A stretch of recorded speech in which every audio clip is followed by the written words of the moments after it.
I've lost the books. I don't know where they are. Friends, welcome back to the channel. My name is Sarah from Ink and Hue Colouring, back with another real-time colouring tutorial today. We are going to be colouring in Wondrous Folk by Christine Karron, and the page that I have chosen is the Hydrangea page, which I'm very excited to colour. I love hydrangeas. They're one of my favourite flowers. Now we are going to be using the Derwent Drawing Pencils today. So I have my set with me here, and I do have an unboxing video of these if you are interested. So lovely set of 72 pencils. I do have some flesh tones already chosen. So we'll most likely do this video over a couple of parts, one or two. I'll try not make every video too long. We'll see how we go.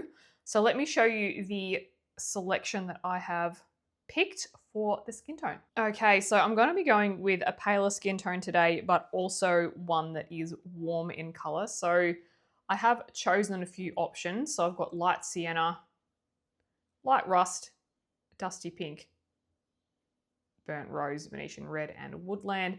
I might add some more colors in as we go. I generally do.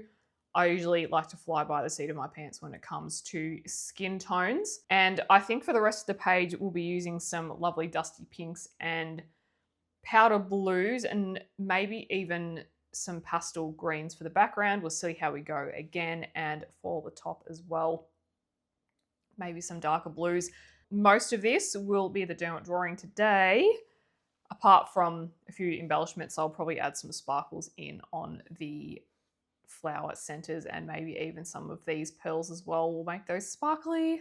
And since I'm getting used to the Derwent drawing colors, I do have my swatch sheet next to me that I'll just be referring to as well.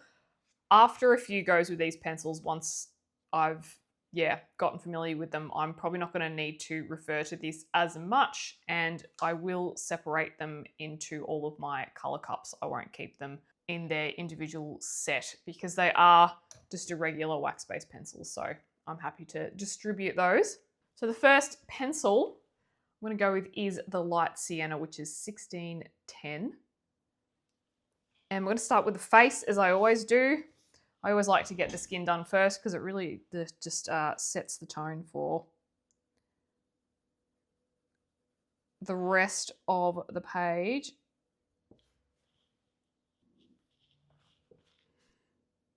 So just some light colour.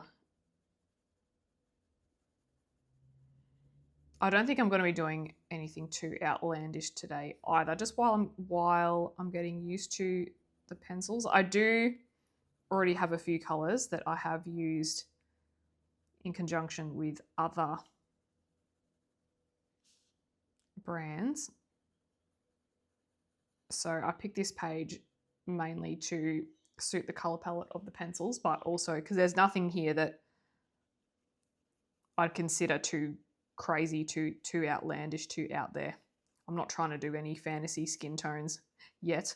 I don't want to say never, because as I colour, it might jump out to me. There might be another random colour that might jump out to me as I'm looking at this, and I might be like, oh, we have to use purple on her face. So we will see. But at this stage, I'm just picturing it fairly natural. So I'm just going to do a wash of this lightest colour over her face. Just a light layer first. I do have a lot of portrait videos up on the channel if you are interested in colouring portraits and you'd like to follow along with me there, you're most welcome to. So yeah, I always start off with a light colour. I've seen plenty of people start off with the darkest and work on the shadows first. That is fine. I just find for me, it just helps me build up the layers and build up the colour.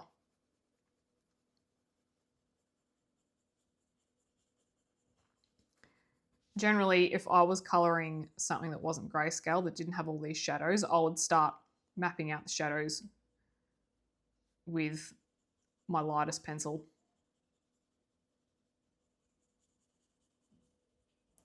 But I'm just doing an overall all colour today. Bring that into the hairline a little bit. So I'm going quite lightly.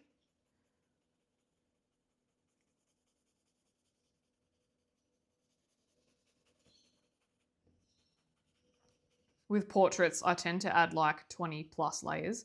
This is how I do it though. You might be someone that just likes to do a couple of laps. It's really up to you. It's about what you find enjoyable, because if you color portraits and you hate the way that you color it, like there's no point. You may as well do it the way that you like it. All right, now for the skin as well. Usually I'll do the face first and then do the rest of the flesh after, but we'll just do it all in one.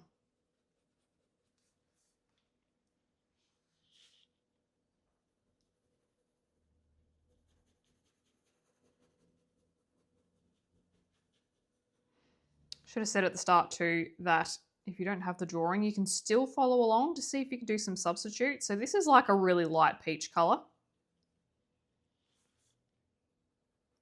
As I'm looking at it, it might be a bit hard to see on the camera, and it might even look a little bit yellow, which I'm looking on the camera screen and it does look a little bit yellow.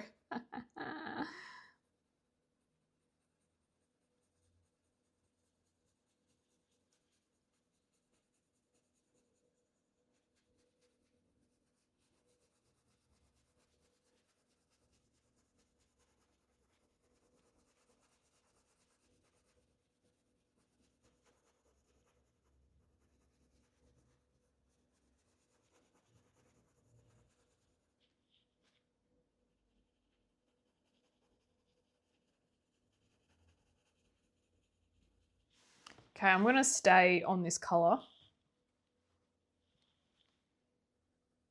And I'm just going to do another layer of it from the shadows outwards, I think.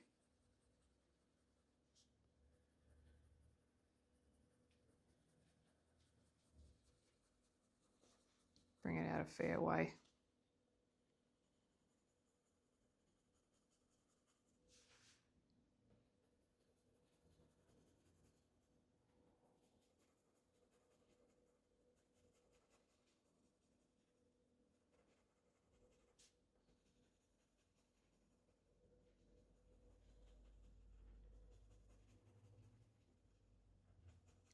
You can just be quite rough with it. Like, don't press hard, but you can be quite fluid with where the pencil goes.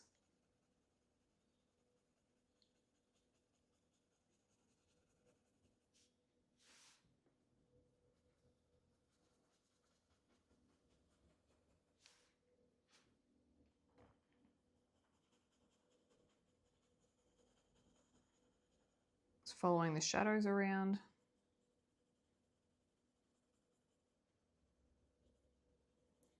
And I'm also picking up some bits that I've missed on the first pass that I did.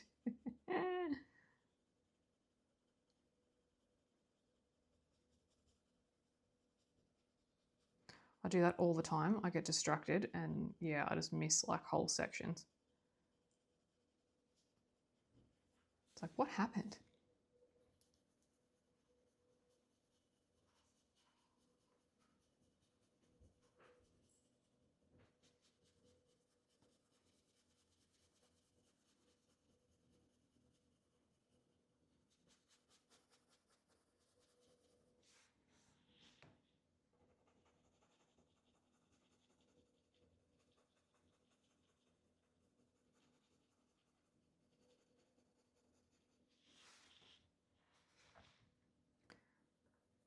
Do the same for the neck area. We could probably just do that whole lot again.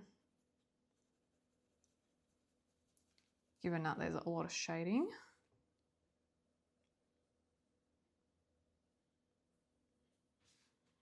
If you've never colored a portrait before, I do have a video on how to color skin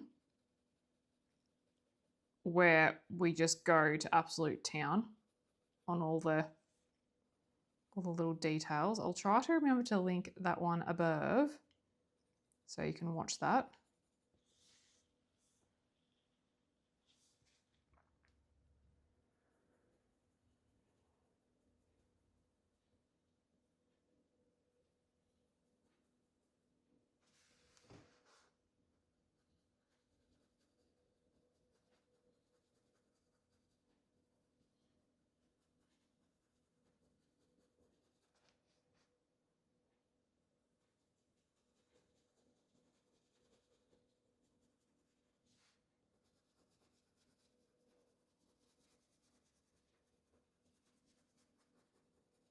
Sometimes the many layerings can feel quite tedious, but I feel like it just adds to the overall page when it's completed. And you're better off doing a lot of light layers than you are doing less with heavier pressure when it comes to skin as well. So it definitely is a page of patience.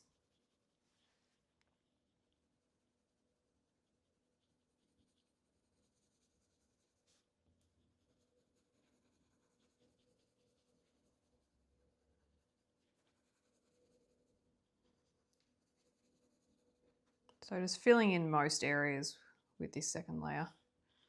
Most areas, fill up this a bit more.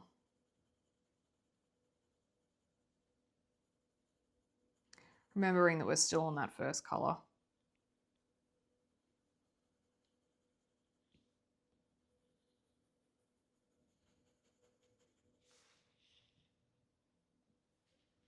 All right, now I'm going to move on to light rust, which is 1650, which is the second colour in my combination.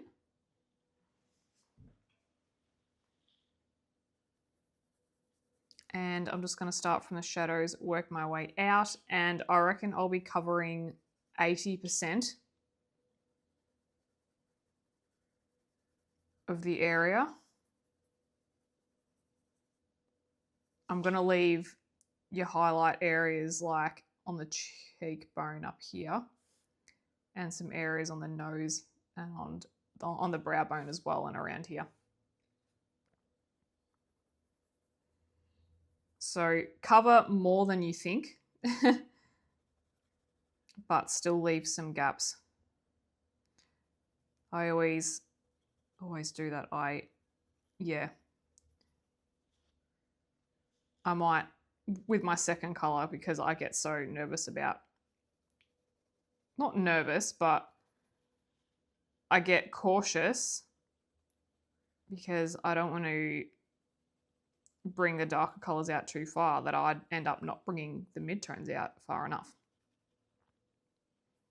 And it ends up in all this extra bits that I've got to work out later. So I try and remind myself,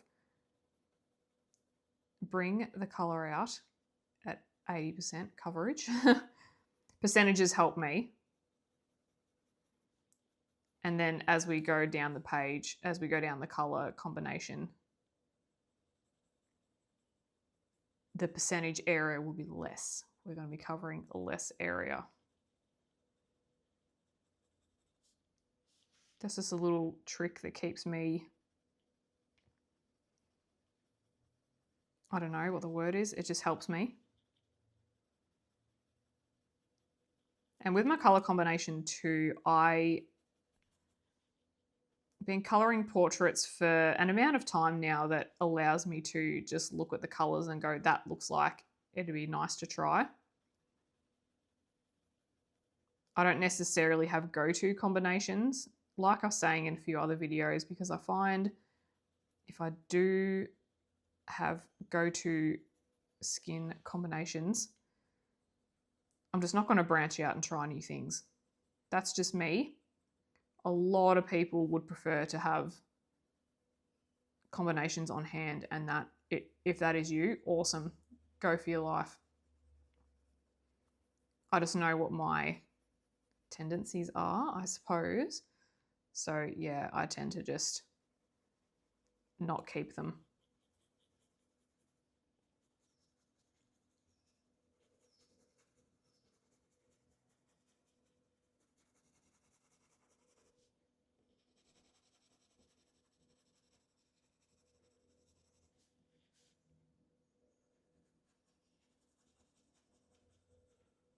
So I'm using the same amount of pressure.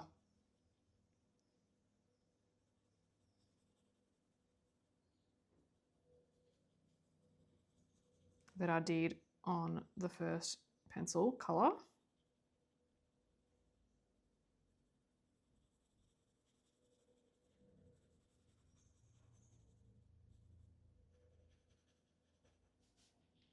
I always forget the nose details, so let's not forget those.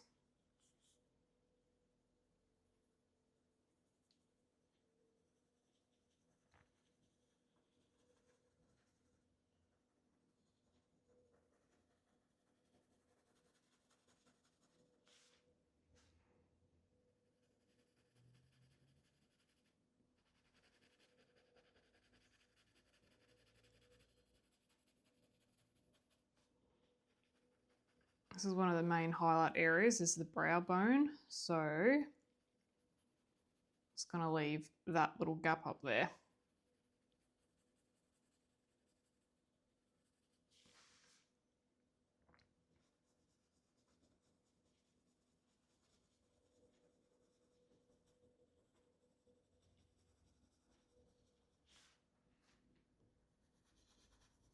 So I'm going to work light to dark for like my first kind of pass, and then I just start adjusting.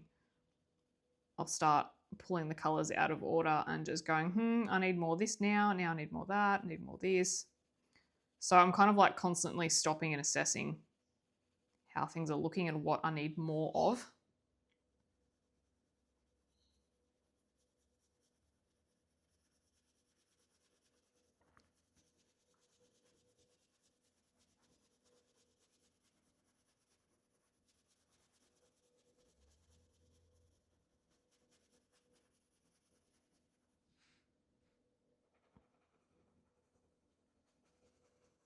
Bring more color out. Again, I'm reminding myself, more color. Bring this one out further than you think.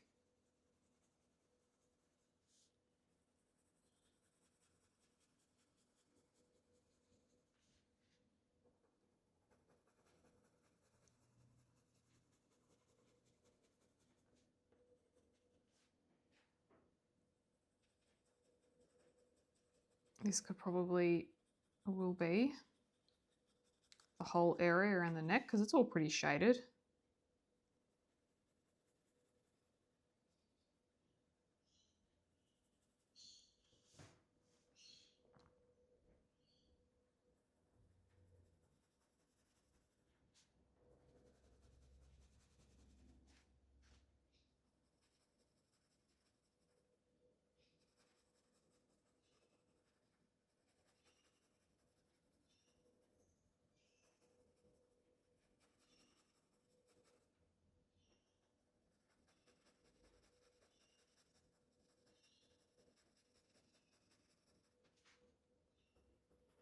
You could even, what else is thinking? Because I'm thinking about the Hannah Carlson portraits that don't have any of this shading. You could even find, if you have both a Hannah Carlson book and a Christine Karron book, you could even use a Christine Karron book as a reference as to where to put your shading for your Hannah Carlson books. Say if you've got a jawline that you want to figure out. Find a similar face angle. It might help to do it that way rather than jump on Pinterest, because looking at it in grayscale, you've actually got less information that you're trying to decipher. So if you do it through grayscale, all you're looking at is the shading. You're not looking at all the random colors and stuff that you're trying to also figure out. So it might be easier for some of you to do it that way. Food for thought.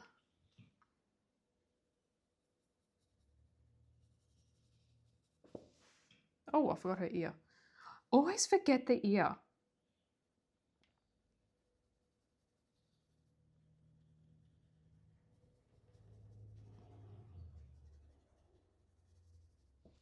Always.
most of that area, most of it.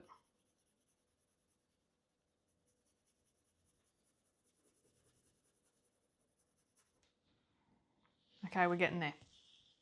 Let's move on to our next colour, which is a dusky pink, 1700. And I reckon you could almost go just as far as the other colour, maybe just like a smidge less. Play it safe if you want to, because you can always add on more later. And I forgot this little bit here. I'm just looking at it.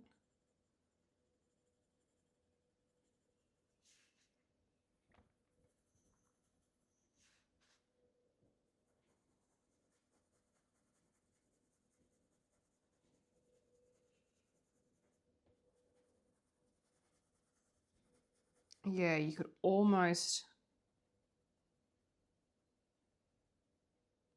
Oh, how big are these cores? They're massive. Huge. Huge.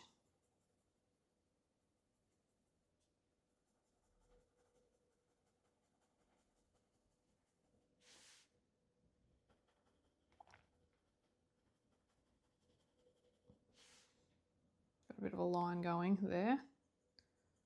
Try and correct that.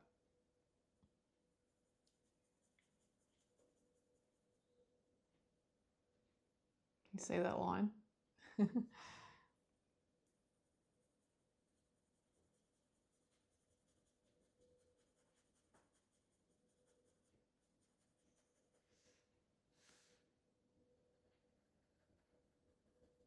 Thinking light brown for the hair.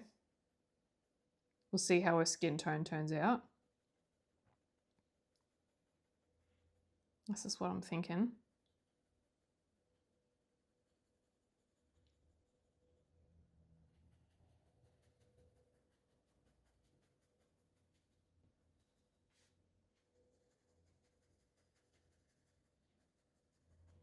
It's kind of the last colour before we start getting into the darker ones.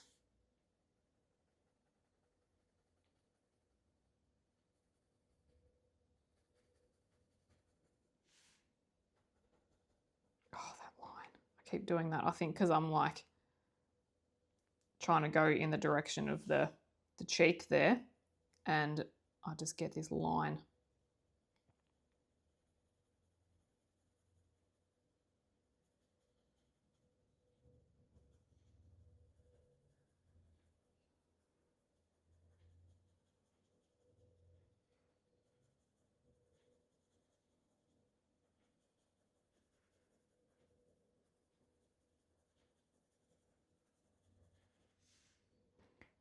These pencils really are just so lovely and soft to work with. It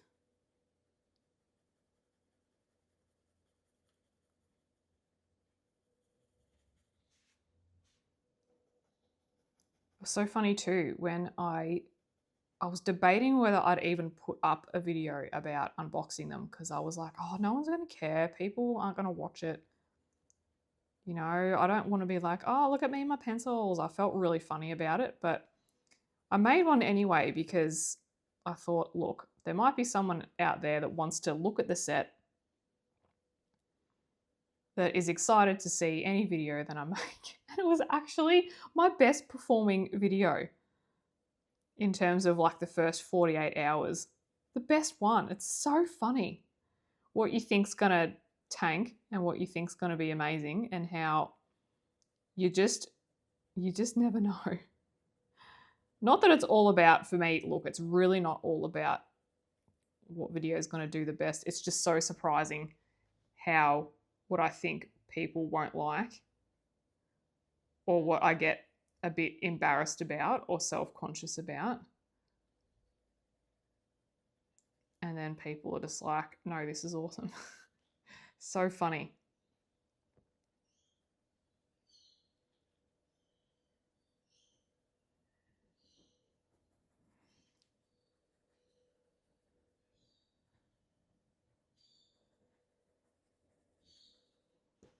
I also think it's good to share your love for things and share your joy, because people catch on to it. It's infectious.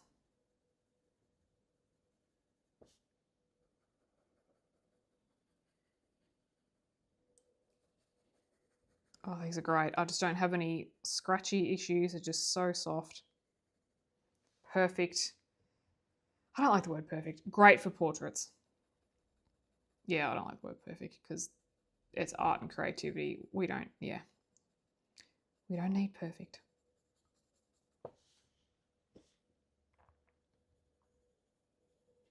The chin. Yeah, the more I'm looking at this, I'm like, oh, this would be great. Hannah Cole's on reference. Because, like, yeah, it's perfect shadows everywhere. Again, that word. Great shadows everywhere.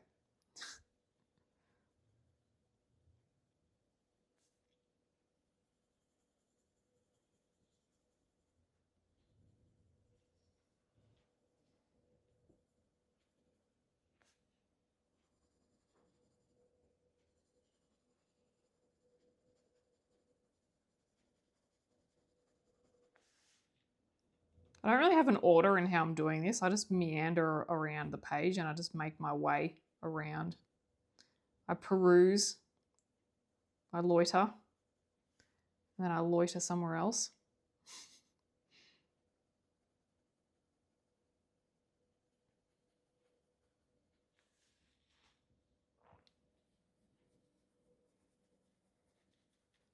I'm going to bring it up into the hairline a little bit because otherwise we just get this super harsh line when we start to colour the hair, and it's like it's really obvious where the flesh tones end and the hair tones start.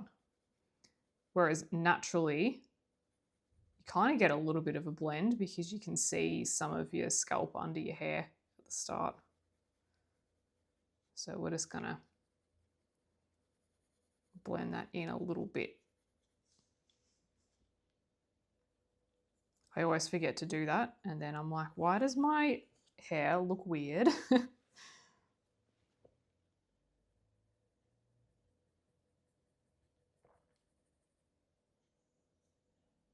Sometimes you might do, if there's like pearls and stuff, you might just need to like go around the shape just to define some of that colour over it a bit, because otherwise you can just end up with like these uncoloured areas.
Again, bringing that further out, Sarah.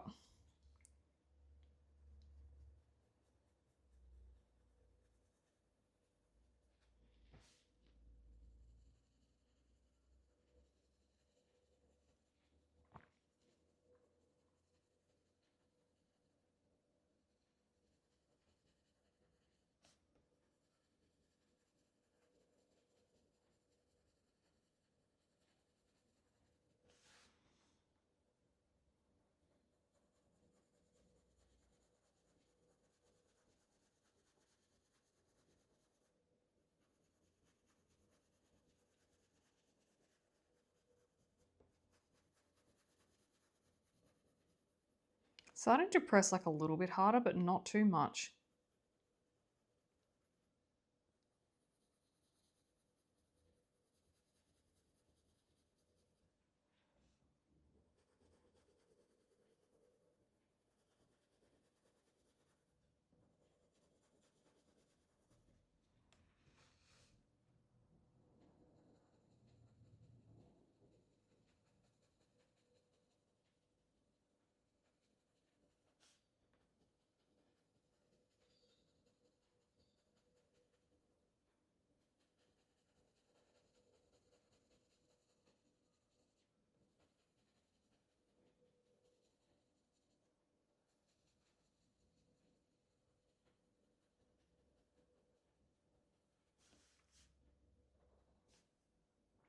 I've just filled in this area a little bit, see, because I like it to kind of, the cheekbones join up to the nose, but also to the corner of the mouth as well. So you just bring it in that general direction,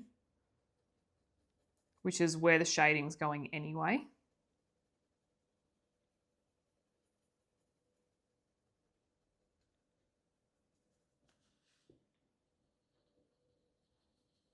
I said direction. I never say direction. It's direction to me. Direction.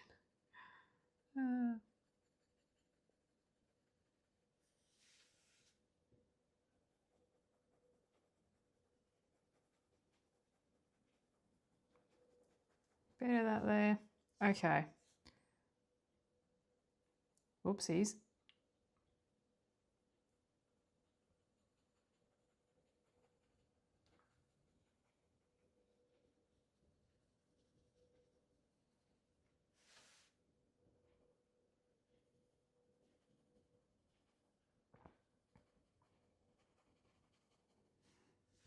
Now moving on to our next colour, which is Burnt Rose 2000.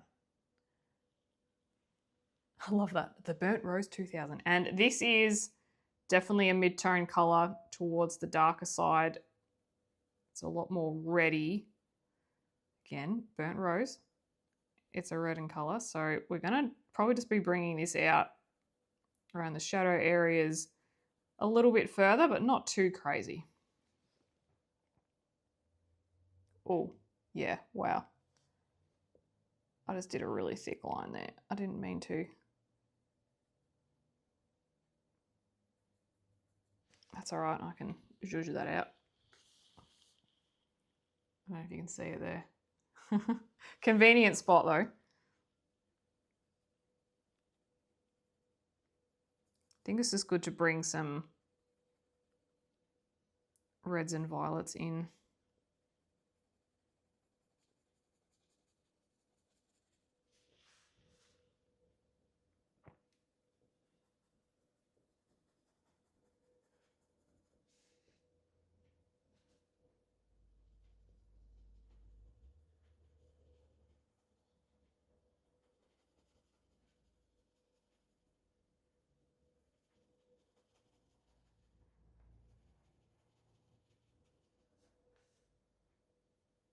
Oh, geez.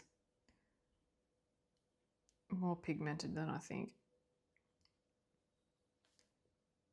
Sometimes, if you got to change the angle of your pencil just to, because you're getting too much of a flat spot, rotate it. But I'm just going to start in like a less obvious area because I rotated like there and I got a bit of a line. So it's because these are really sharp at the moment and because they're really pigmented.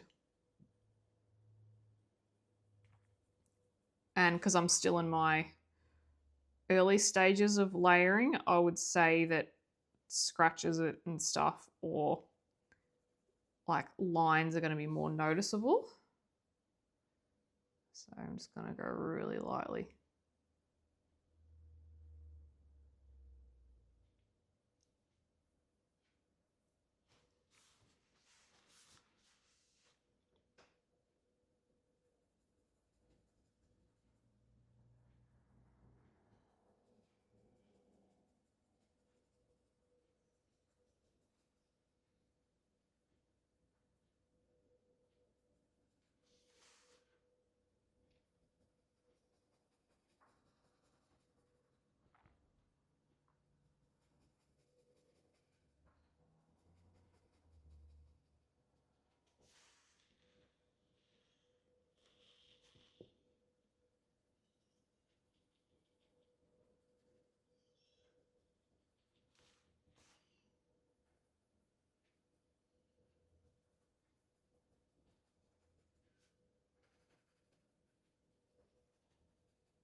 Go a bit down here because my pencil's still really sharp.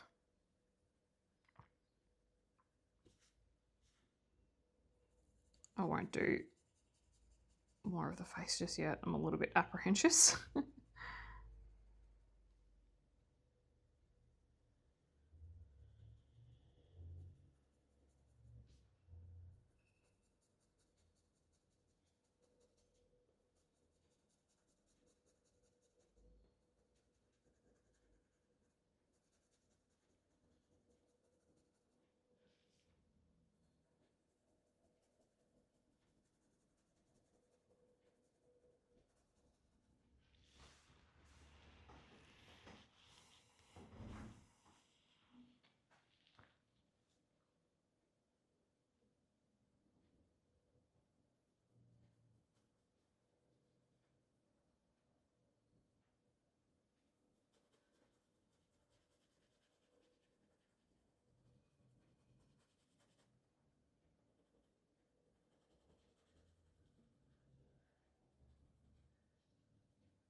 Okay. Bit in there.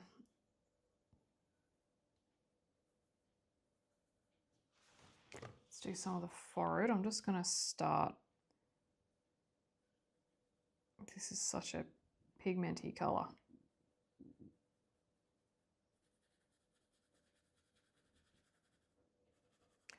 I'll be able to press harder with it the more layers I have.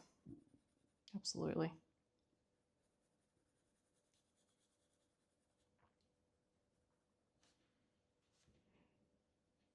Just for the minute. Oh, it's like so careful.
All right, I reckon before I go to my darkest colours, I think I'm going to go back up the list. So I'm going to go the dusky pink again. I just want to bring out some of these colours more before I start with the darkers. Darkers, that's not a word. The darker colours.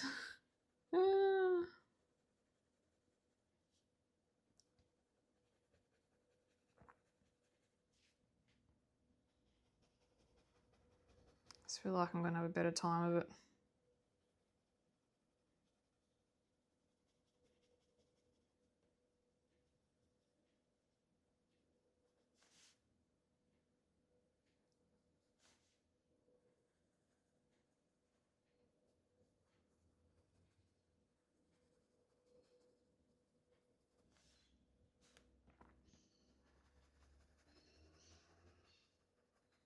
Because I feel like I would like to bring out that burnt rose out a bit more, but it's just so pigmented.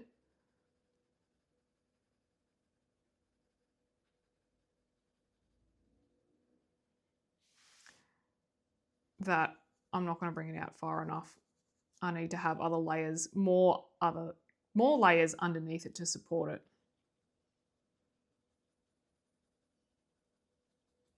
In my opinion.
So yes, a lesson from that little thing there for you with that prior colour is if the colour that you're placing down is feeling too strong and you feel like it's going to get super scratchy and you're having not an issue with it, but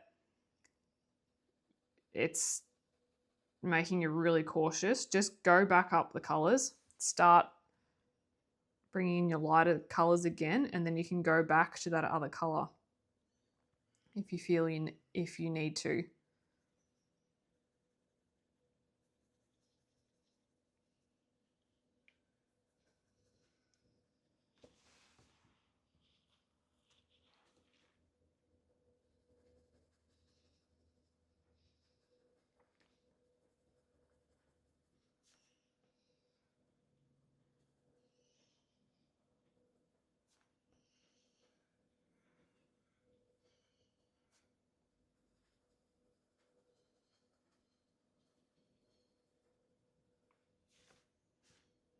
We could have almost, with the colour combination, we almost could have just gone hydrangea colours and just made her hydrangea face.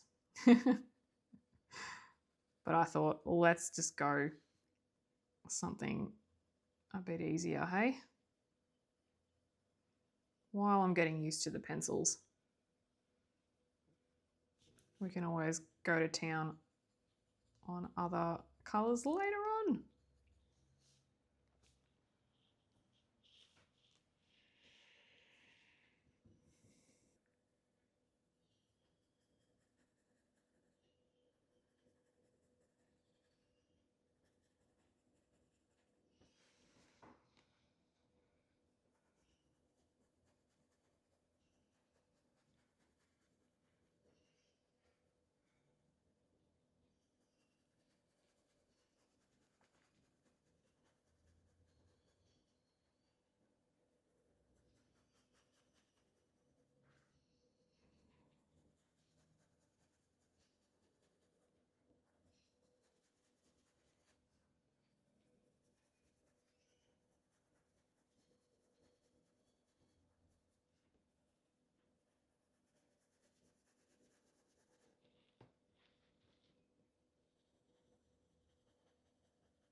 All right, let's go back to our light rust 1650. This is the second lightest in the combo. It's going to press a little bit harder now. I'm just bringing the lighter colors out. Again, I need more of a foundation for my darker colors, I feel.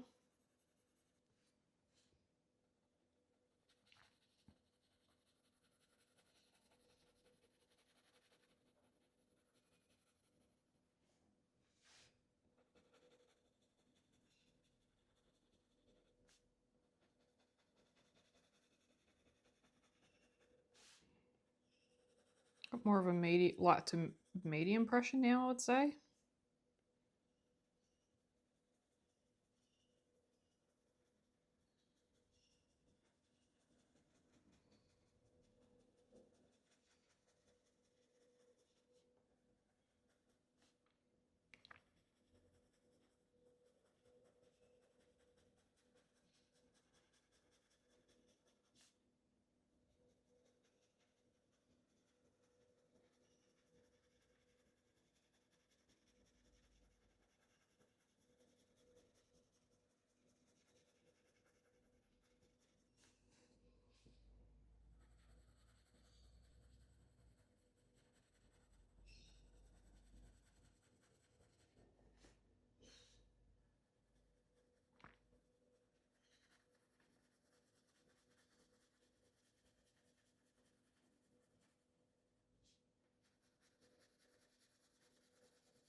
Let's bring that down a bit.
All right, we're getting some color down.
some under here.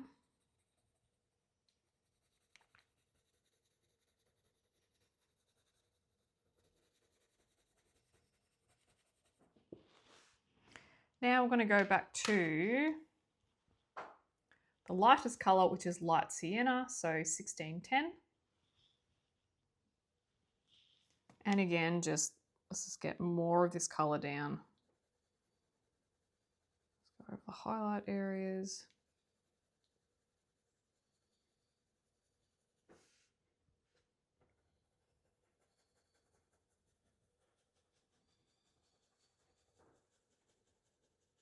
I'm just going light with this because I don't want to squish any paper tooth, because I still do have to add way more layers than this. Just trying to get some colour out.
Yeah, I'm definitely not burnishing yet. And I like the way this colour is mixing with the others as well. It's looking good.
All right, I'm happy to start with our next colour, which is the Venetian Red 6300.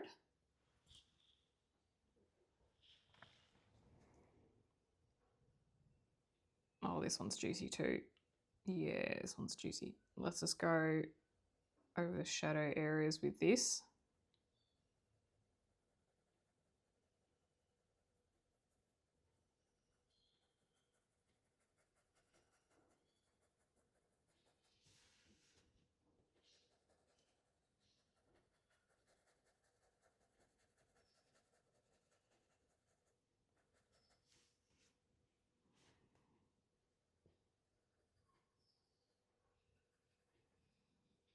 This very much reminds me of Sienna Brown from Prismacolor.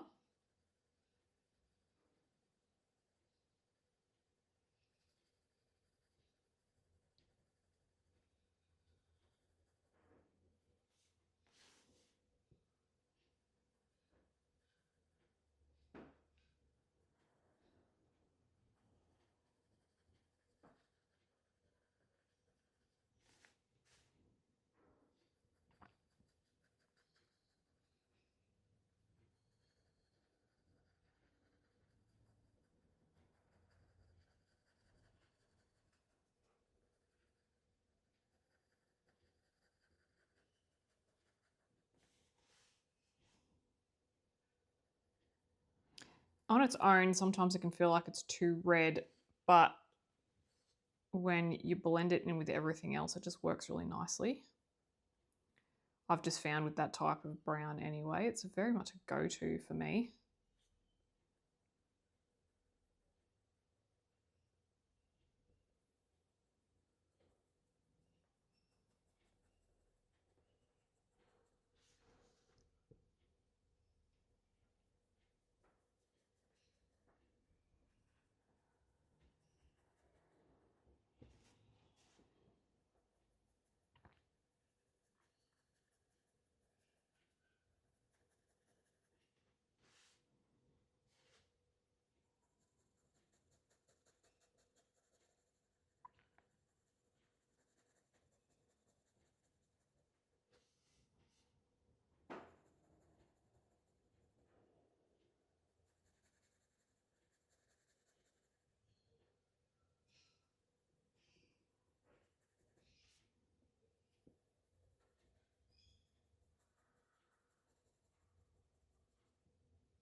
And hopefully start to cover up some of these grey lines. I still have a fair bit to go.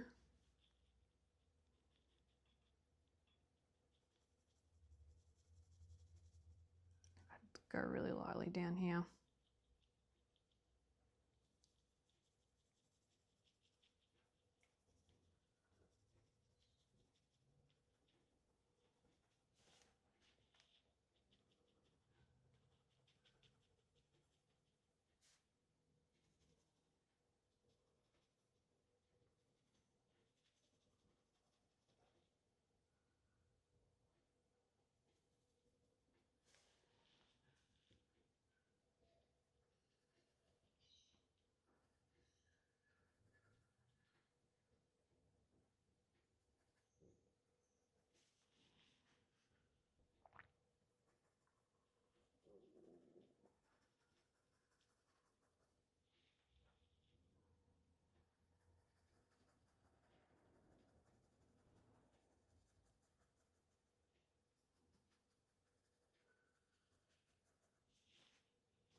Again, I'm just going to bring it slightly into the hairline.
Oops, getting too squiggly.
Starting to get this brown patch now.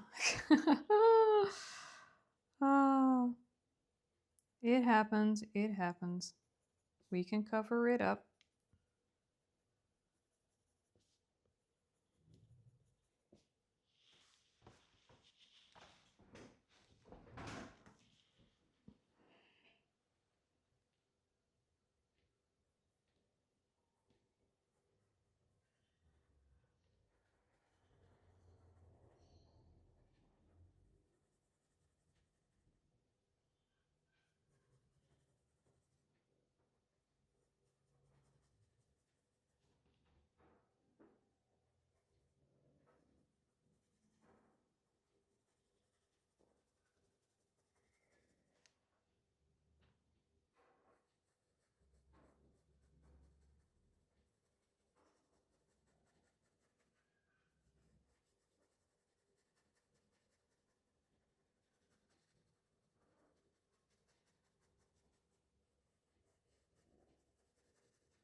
All right, let's go to our darkest color, which is the Woodland 5600.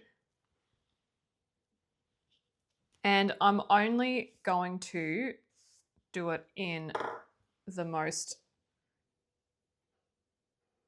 grayed out areas, so around here.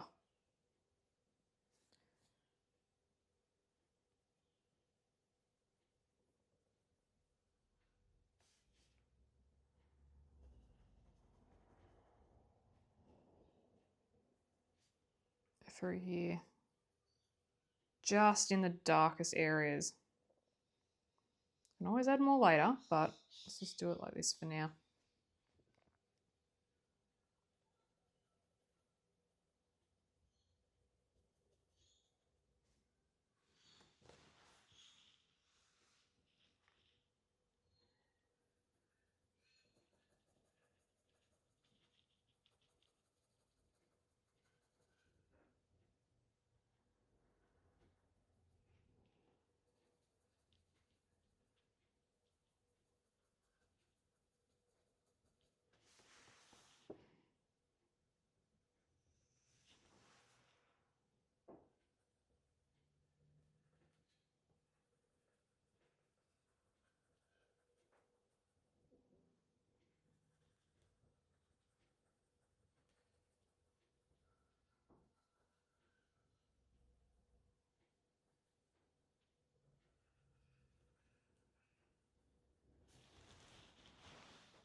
Down the bottom here.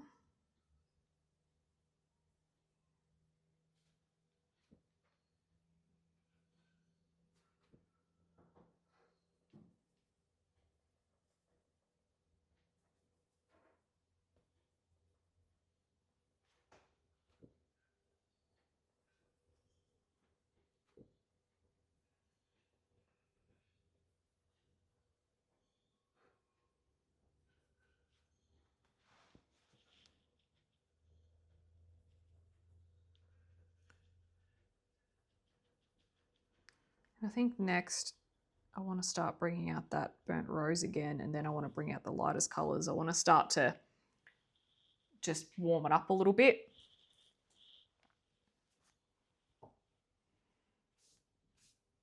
Just really get that color in. I feel, yeah, like we've got some good layers. We'll just add a bit more.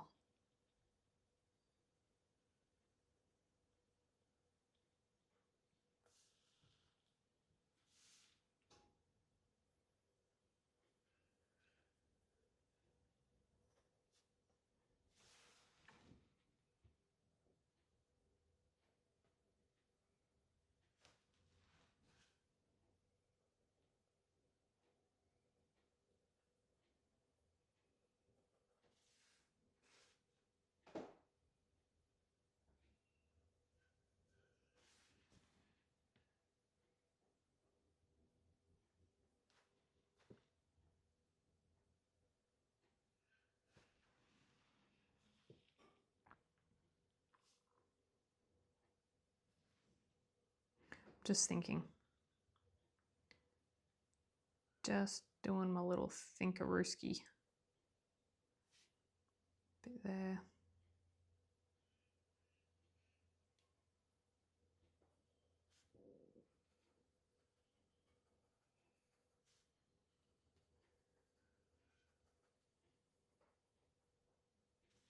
Bit there. All right. Let's go back to the burnt rose. Let's do some cheeks.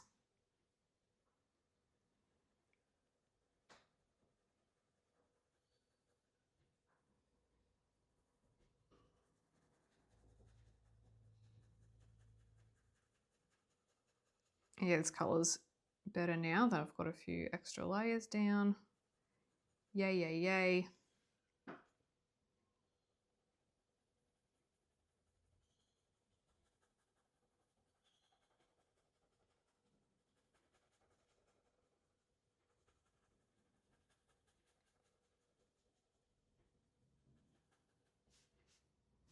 It's a nice colour.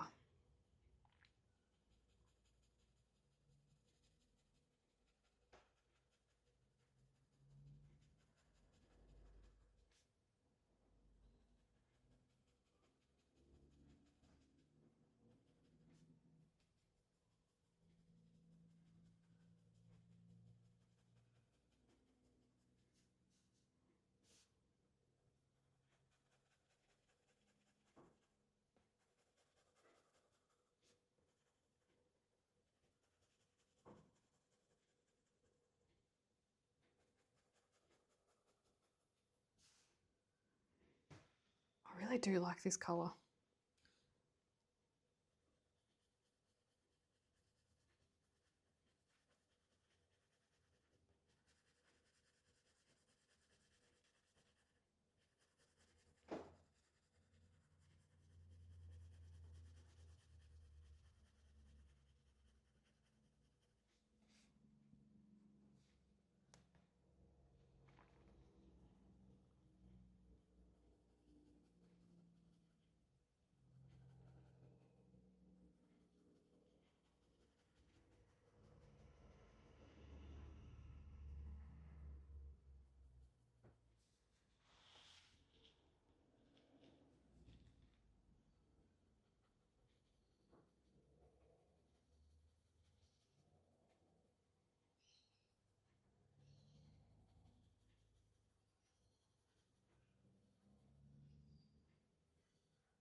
All right, a little bit up here.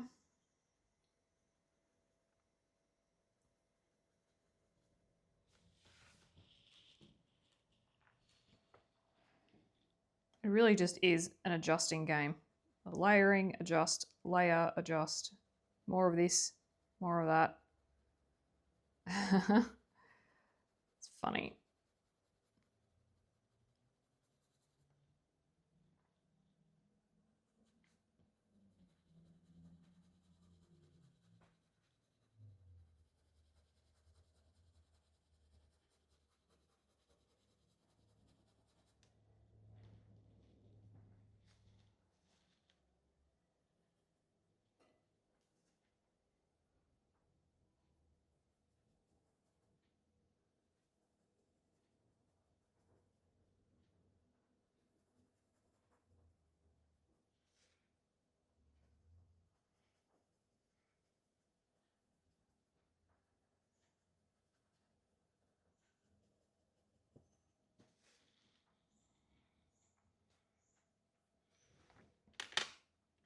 All right.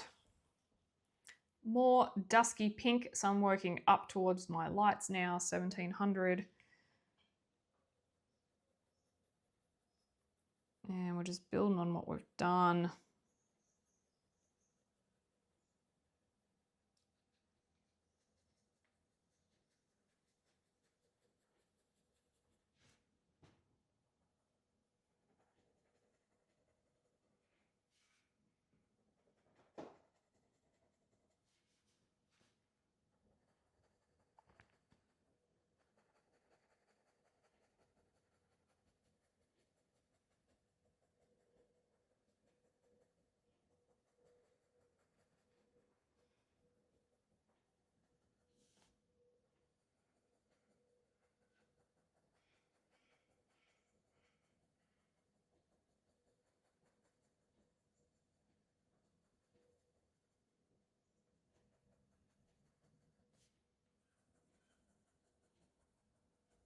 Really starting to mush the colours together now.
I think we will go in and add darker as well. I just want to get rid of some of the grey.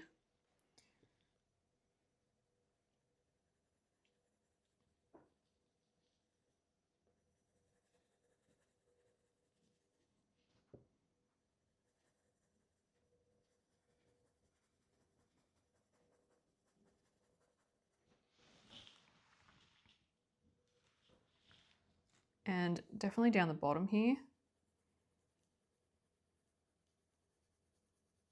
to bring this out further.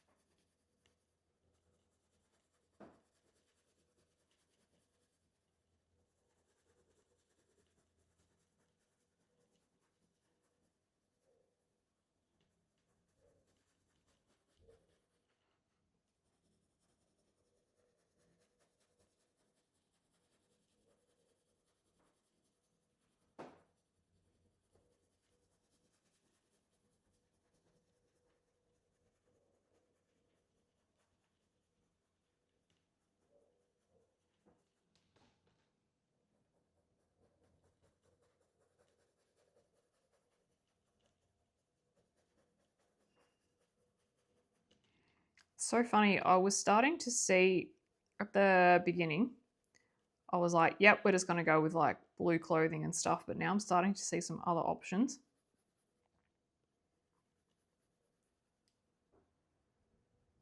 So I think next we'll do, after the skin's done, I'm thinking of doing the hydrangea next and then the hair.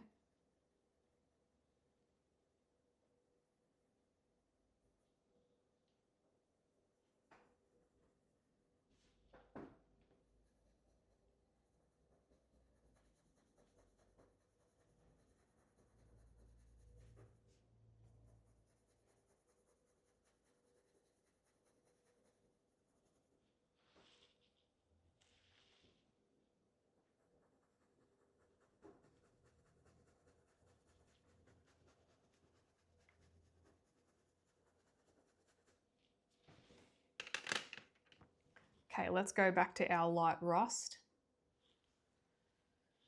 Start at the bottom, I think, while I'm here.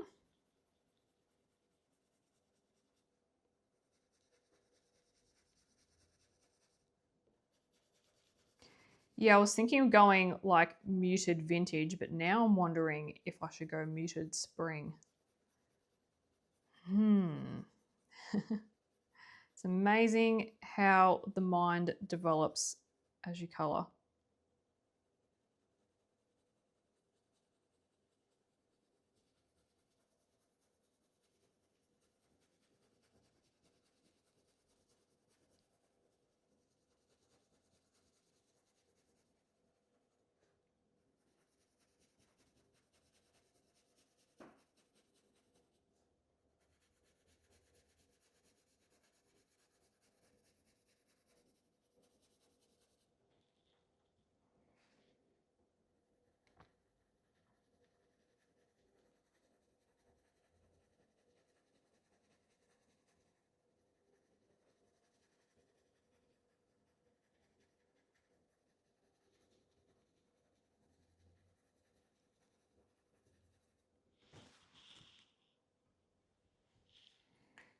I'm pressing a lot harder now too.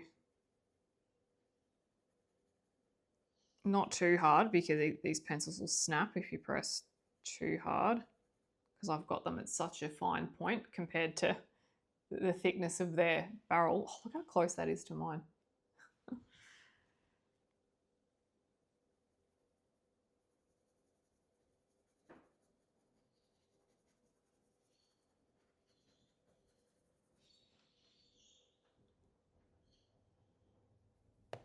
Oh, see, snapped it. Yeah, gotta be careful. Gotta be careful.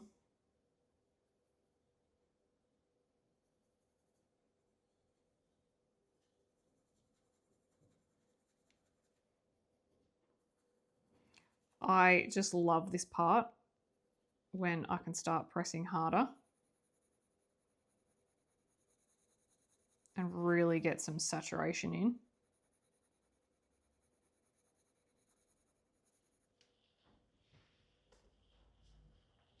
I like it a lot.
Okay, brush that off a bit. Continuing with the lightest color, which is light sienna, 1610. I most likely will add the Chinese white in as well.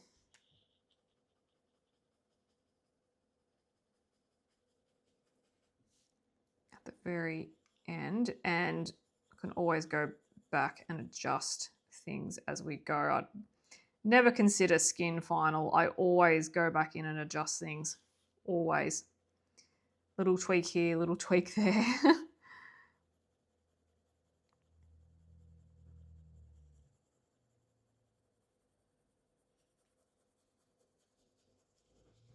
Because even sometimes after I've finished, I will leave it on the bench for a day and I'll leave my pencils there, and as I walk past, I'll just tweak it. It's obsessive. I need to learn when to just shut the book, put it away, but no.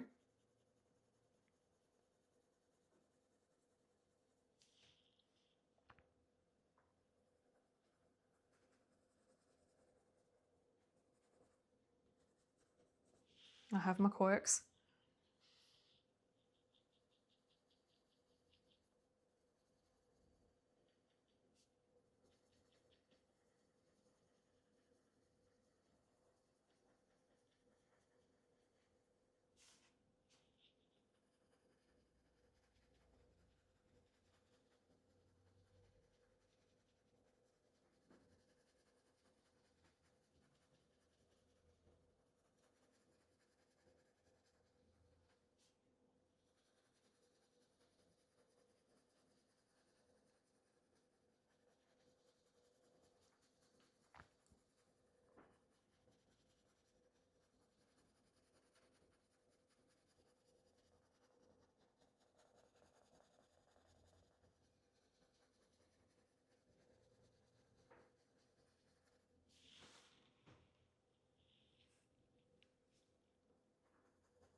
Oh, these are just so good to work with as I smush something too much.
Let's close up the gap a bit here. I might just do a light.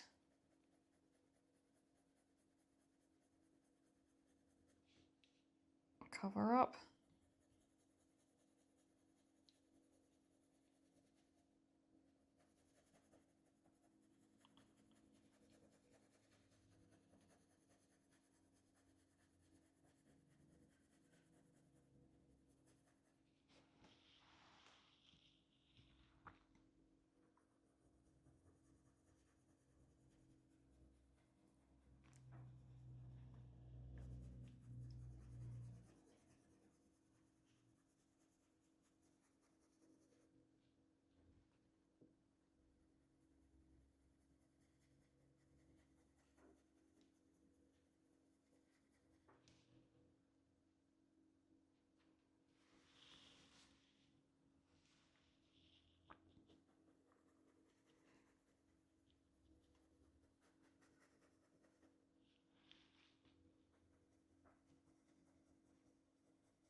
Or in the cheek.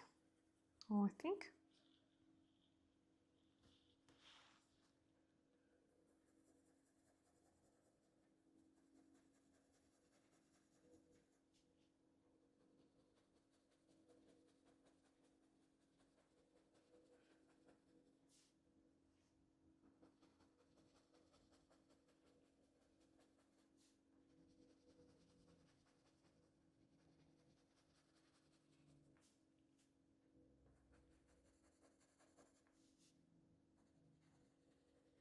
All right, we might leave the skin for now. I'm pretty happy with how that's coming along so far.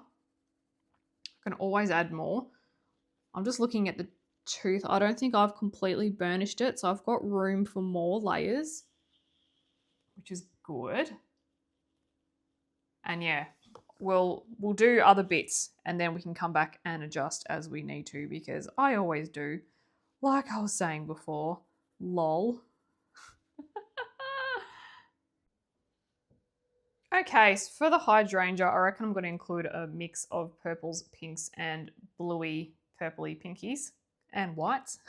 So I'm going to start with the darkest colours here and then work my way up to light. So I'm going to start with grape, I reckon, which is 2100.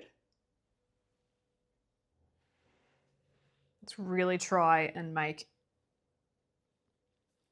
this hydrangea the focal point. So yeah, start at the bottom.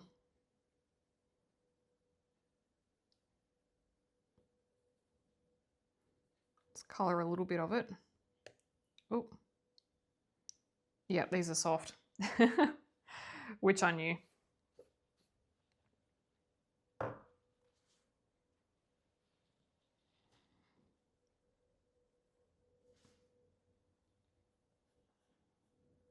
I'm just going to do a mix of like scumbling and hatching.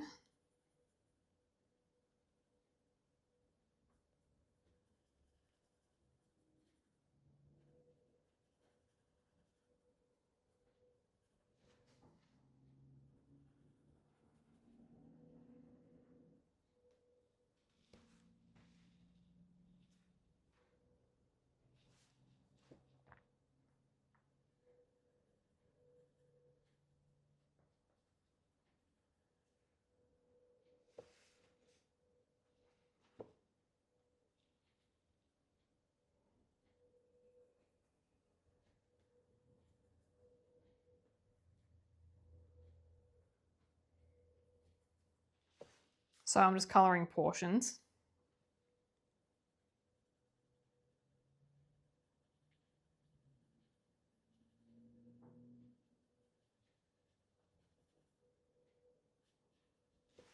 With the intention of adding more colours over the top in layers, and I'm just going to go underneath with a light to medium layer of the purple as well, because the idea is that there would be more petals under here. So let's go some darker sections. we can really layer our colours up.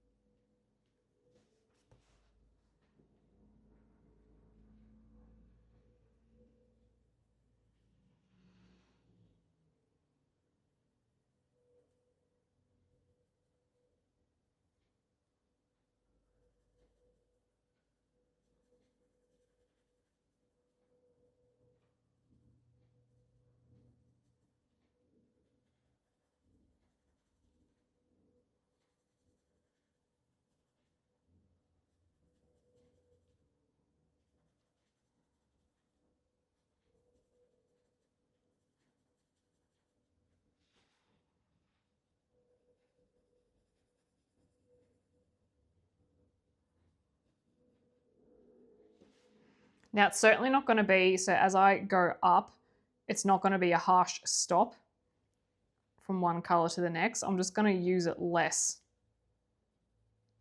on less petals.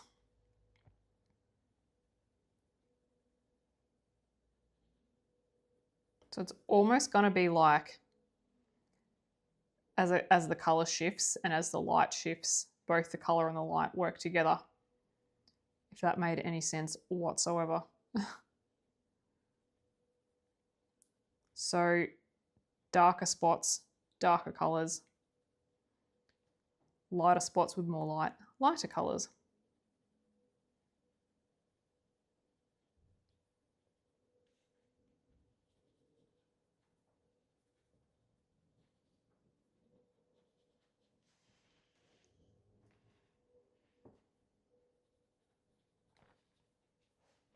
I'm going to try and shift my book around a bit because I feel like this pencil is just in the way.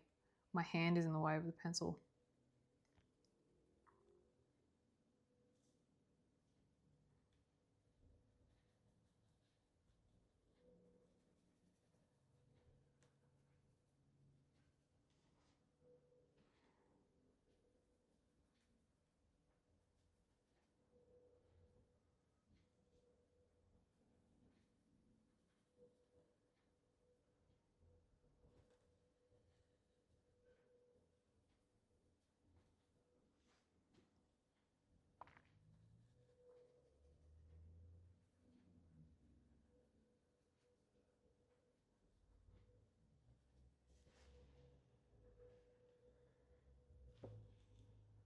Let's go down here.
So I'm just colouring again, just portions of the leaves. I'm not colouring all of it, I'm just colouring around some of the edges, around the darker points, like I do with everything else with grayscale. You just let the shadows guide you as to where to put your darkest colour, your heaviest pressure, that sort of thing.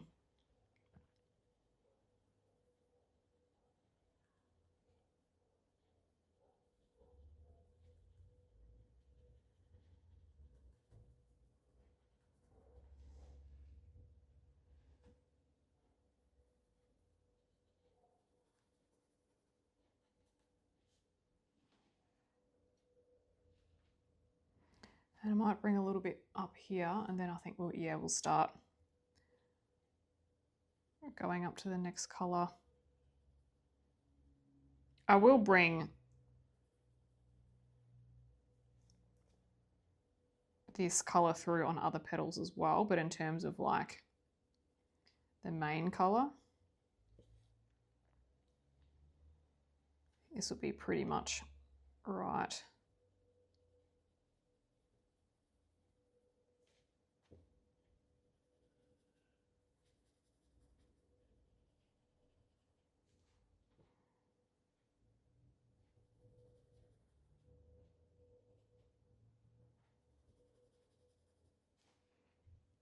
The next colour is the Rioja 1000.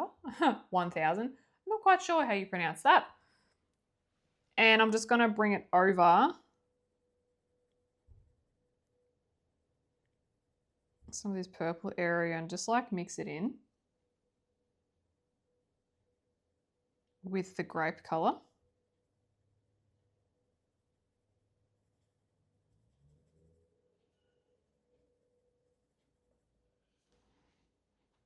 And I'm going to leave space. Left a little bit of a gap there for a lighter colour. Maybe we could even mute it with a bit of grey, or we can add some white to brighten it up a little bit. We'll see. The thing I really like about hydrangeas is the colour shift that you can achieve with the petals, so I'm kind of going for that today.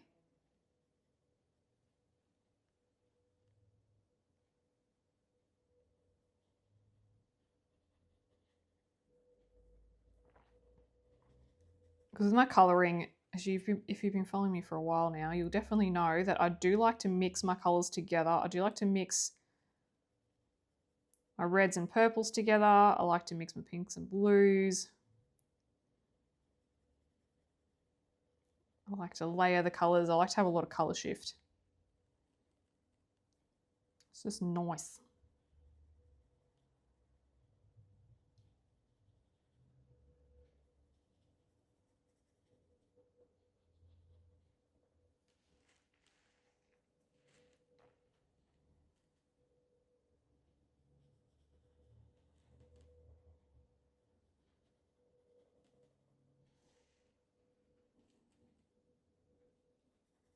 So these ones at the bottom here can be fairly solid, I reckon.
And even start to bring it out on new petals that have not had any colour on them thus far.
colour a bit in the shadows as well with this colour too.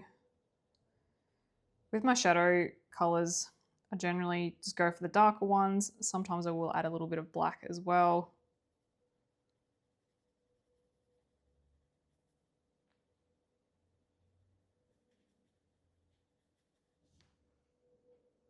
All right, I reckon like one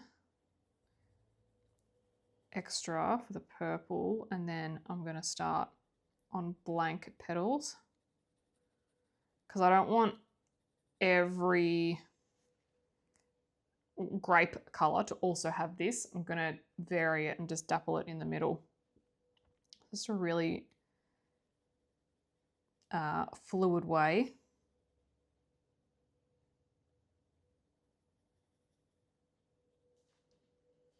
Of colouring them. I need one here because I don't want to have too much in a row.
Yeah, originally I was going to make this hydrangea fairly the one colour. When I was thinking about it, when I was planning the page before I started filming, I was like, yeah, let's go for something really, you know, chill.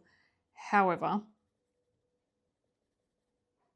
we've gone with the multicoloured hydrangea, which there are plenty out there.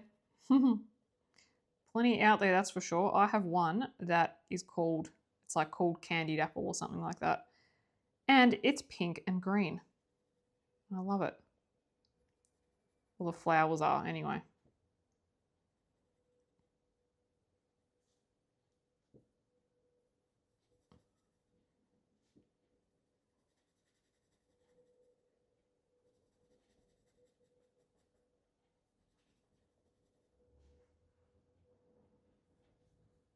Almost getting to the point where I'm ready to swap pencils.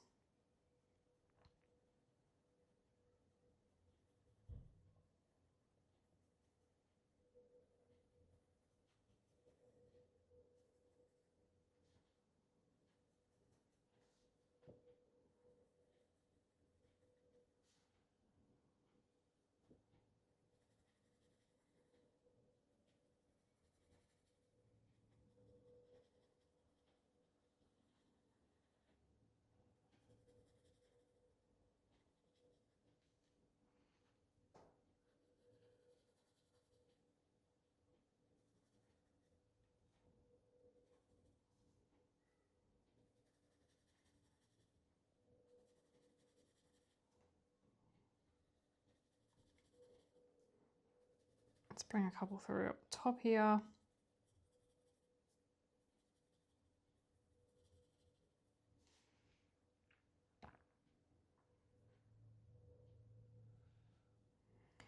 And we're going to start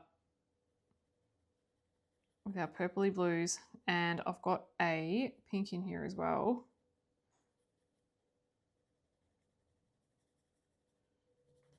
Which I think will layer nicely with the reds. Our next colour is Heather 2300. And I'm going to start down the bottom here, fill in the gaps.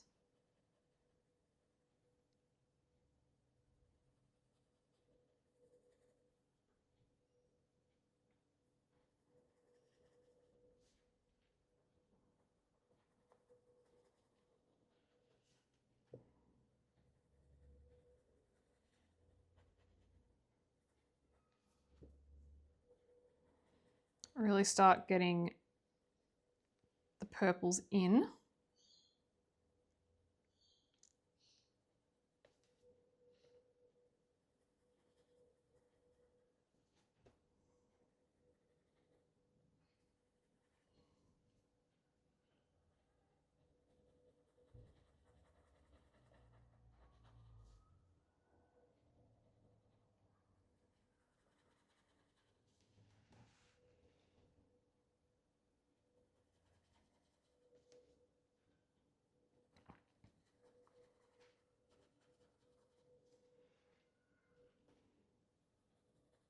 And we could even start adding in some blues in down here, which I probably will at some stage. I'll just add them in as we go.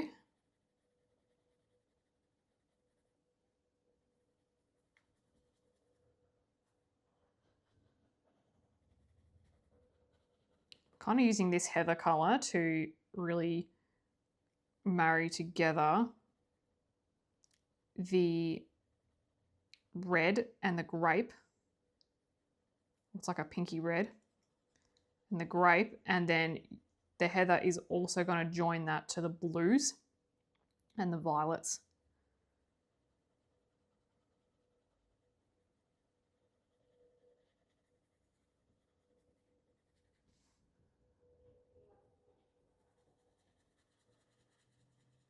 So it's almost like it's a bridging colour.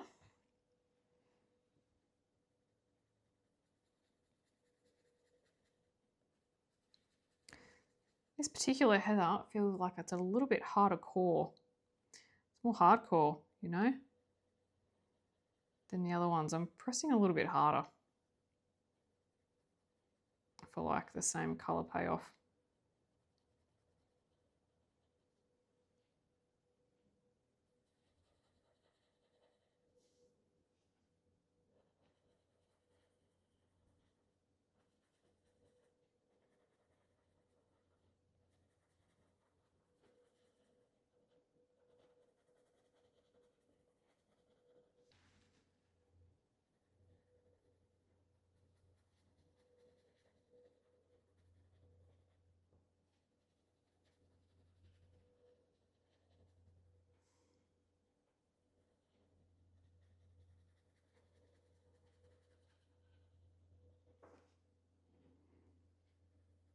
Started on some new flowers.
Yeah, so as we're starting to see, we're really starting to get some interesting colour shift here.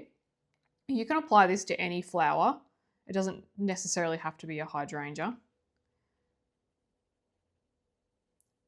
So we can really get creative with how we colour our flowers. It doesn't just have to be a red flower or a purple flower. It could be a red and purple flower. It could be a flower that has 5 different colours in it. And you can really play around with the shadows and the lights and the different colour shifts. So I think a hydrangea is a really good way to demonstrate that. Do one up here.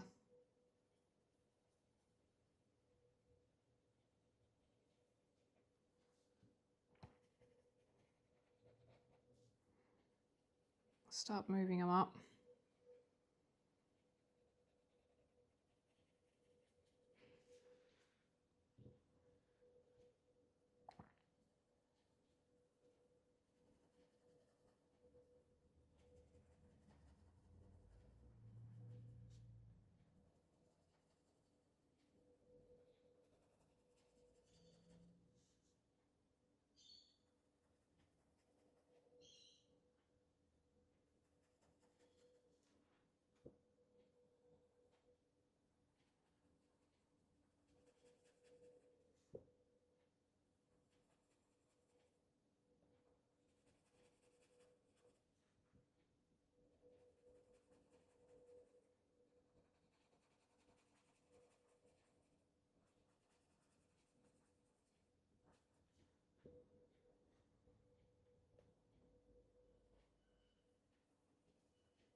Our next colour is Polar Ice 2900. This is more of a darker mid-tone, darker value, but we're going to use it and layer it anyway. Layer it over some of these purple ones.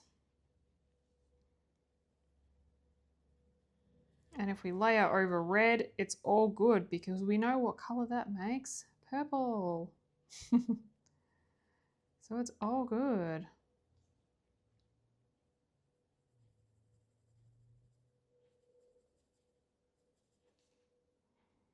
I just love hydrangeas and the different colours you can do.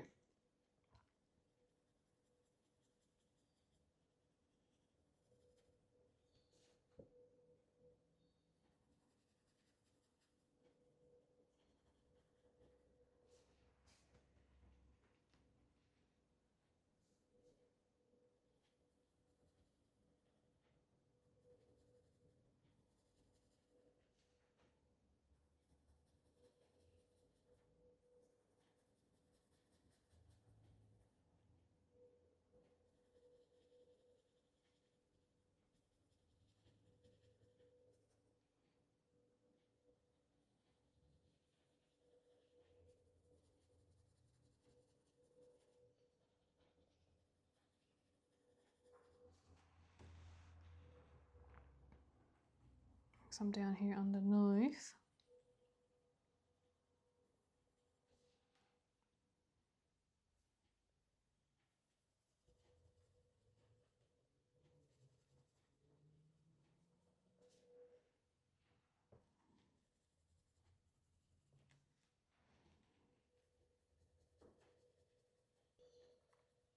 Yeah, so just play around with your colour placement. Play around with how your colours shift on an object.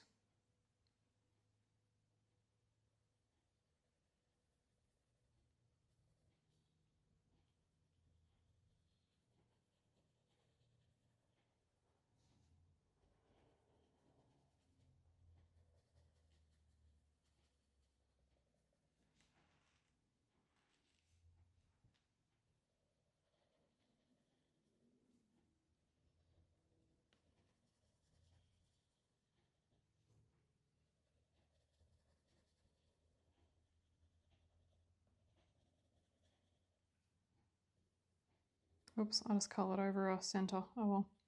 I think I'm going to go over them with a very sparkly gel pen anyway.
Couple more and we'll start moving to our next colour. I do have about 4 colours in front of me, plus a white, or 4 extra on top of this plus white, but we'll see how we go.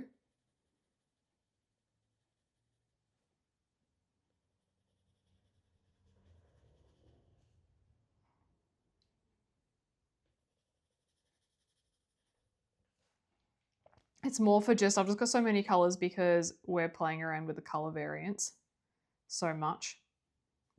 And it's nice to have variety.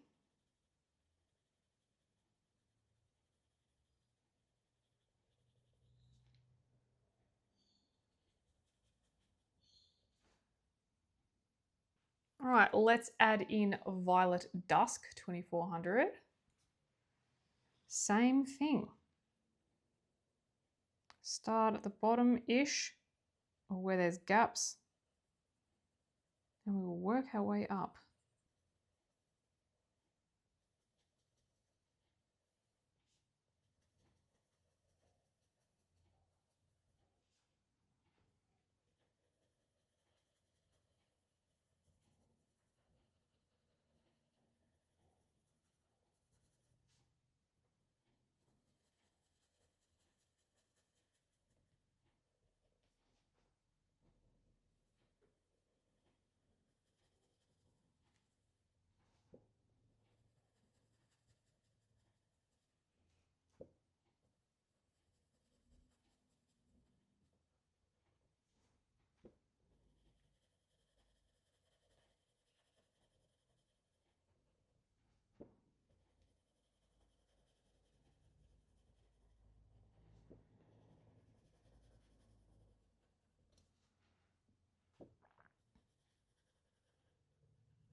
I will at some stage bring my very darker colours, well, again, English, my very dark colours back and go through the underneath bits.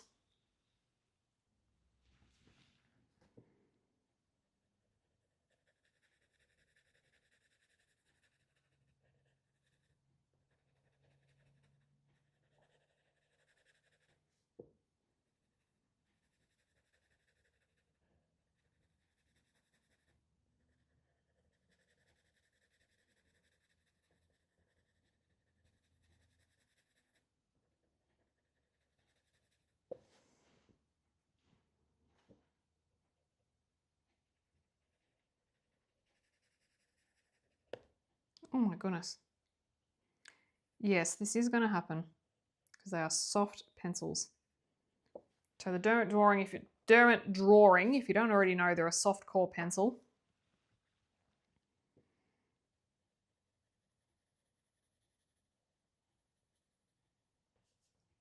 And they will do the things.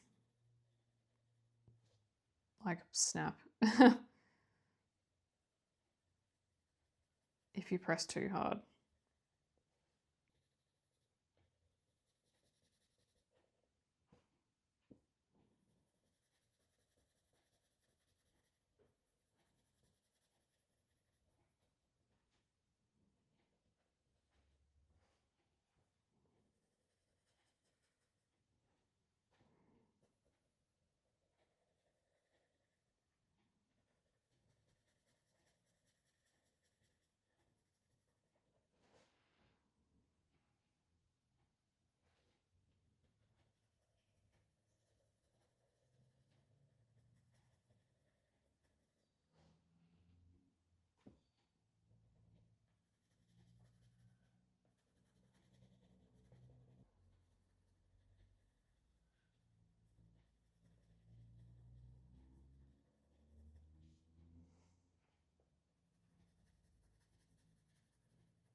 Okay, so now to teal blue, 2800.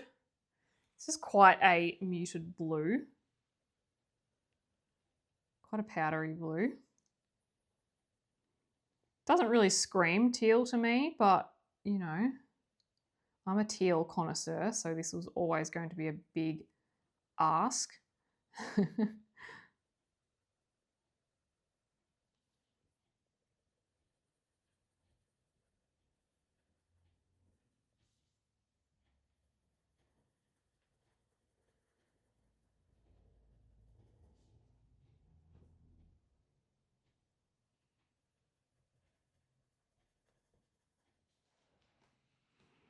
Okay, so see how we're starting to, not only are we shifting in color, we're shifting in value, and value is pretty much how dark or light a color is. So darker colors here, lighter colors up here.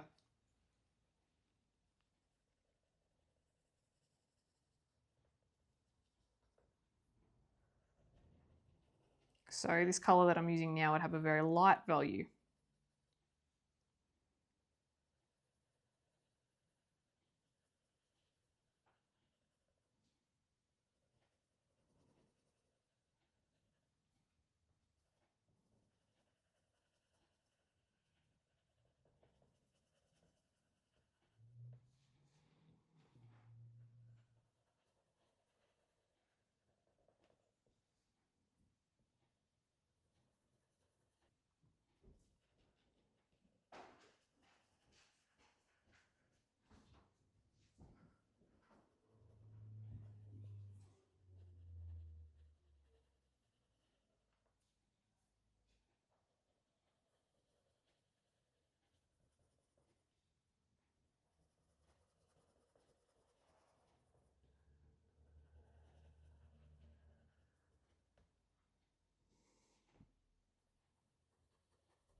Pull in here.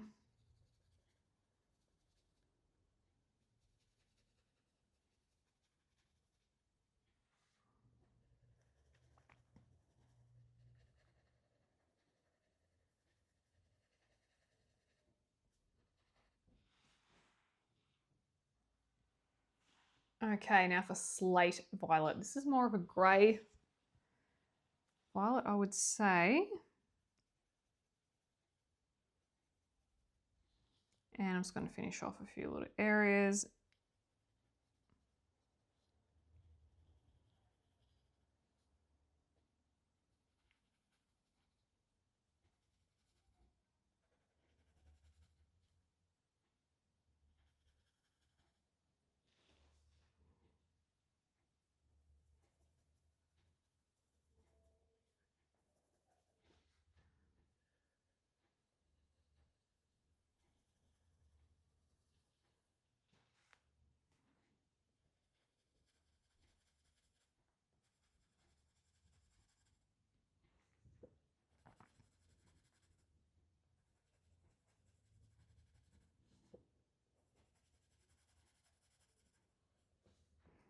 We're just mixing all the colours together.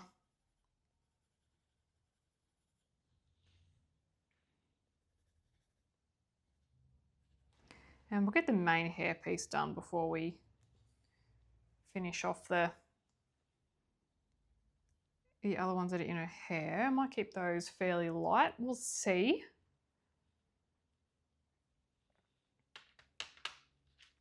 All right, so back in with the Grape 2100.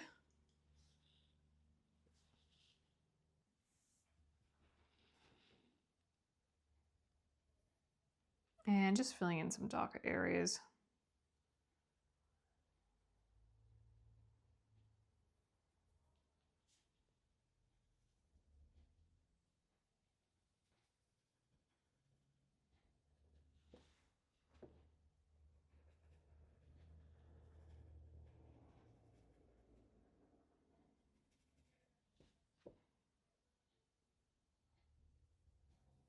Some shadows.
Go on with it really lightly and just purple up some purples if you like.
All right, so let's go in with a Chinese white, 7200, and I'm just gonna do a bit of smooshing. Get some of these colors blending well together.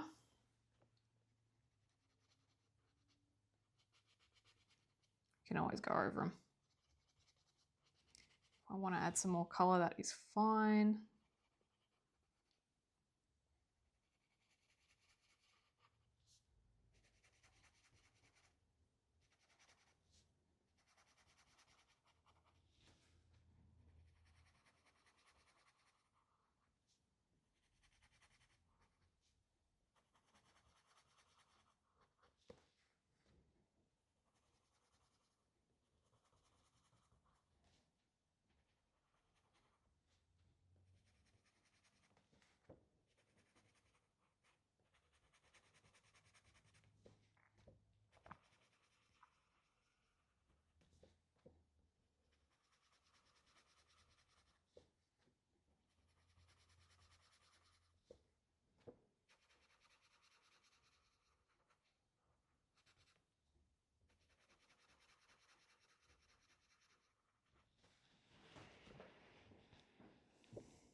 All right, so I'm gonna leave a bit of a white space just around here because I want to see what it all looks like when I do the background and the hair and everything. Sometimes it is nice just to have a bit of a highlight here. If I have too much color, then it might not look dynamic enough for me. So we'll see. We will go ahead and fill these ones in though. So let's start with Polar Ice, 2900. I'm probably going to have these lighter.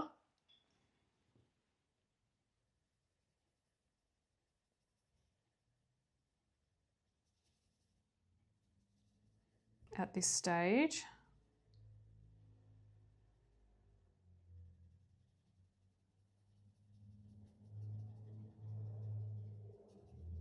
And more purpley blue. I don't really want any of the red, that pinky red in there really.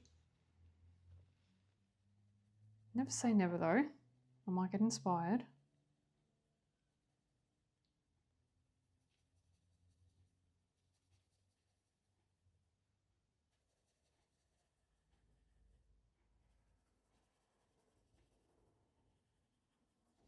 I am leaving that one blank intentionally, if you're wondering.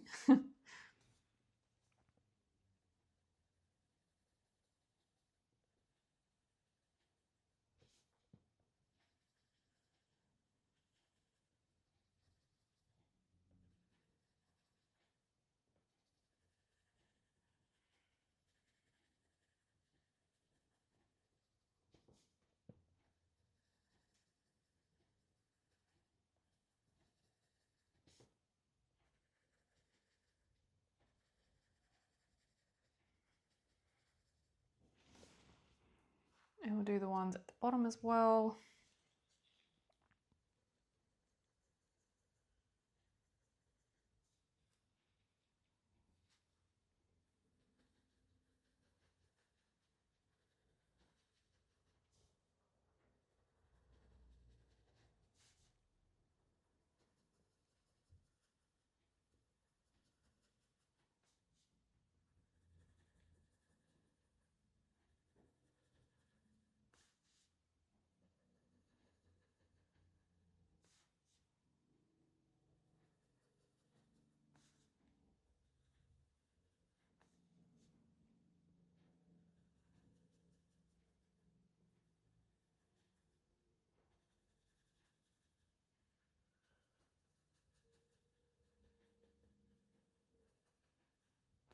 Okay, let's go in with Heather, 2300. And we'll just do the same thing.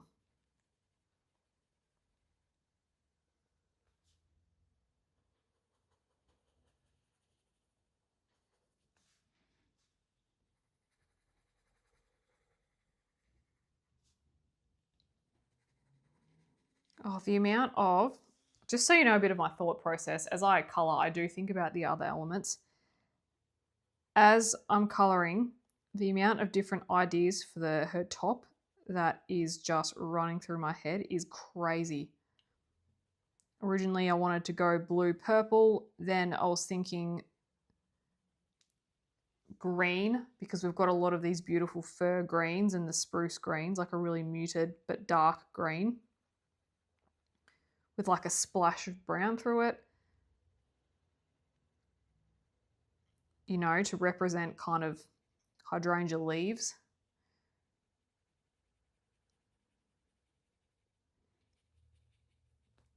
And then as I'm looking at it, I'm like, oh, do we go, is pink's probably going to be too monochromatic because we've got so much pink in here already. Do we go like a peachy color? It depends on the what's in the color palette too in the set, because we're just using the Derwent drawings today, so it depends.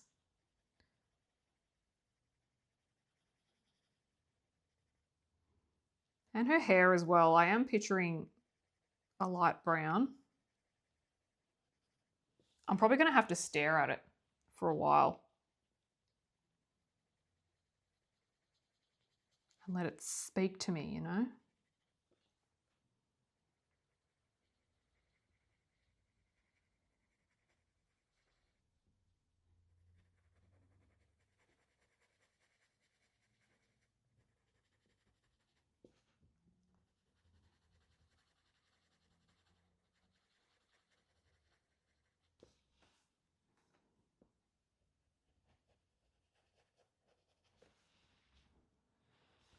Sometimes colours can come to us straight away, and other times there's just so many different options that you could land on.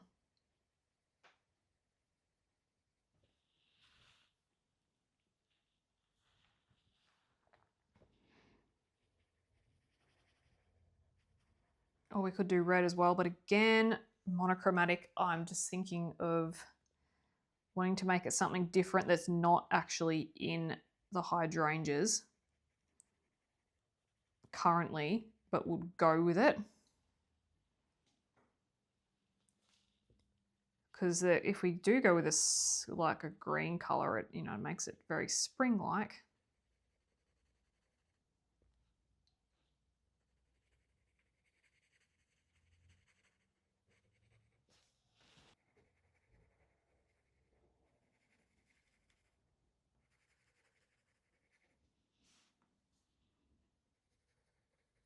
And with the background, I'm actually thinking, I was thinking a pencil.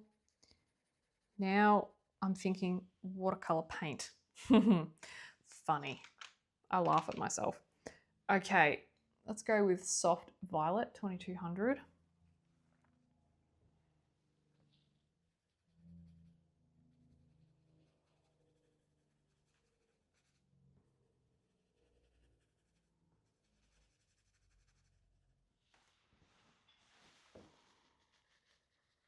I'm just laughing because it's like, I start to get very ambitious. We could do a watercolor paint background though, it'd look pretty cool.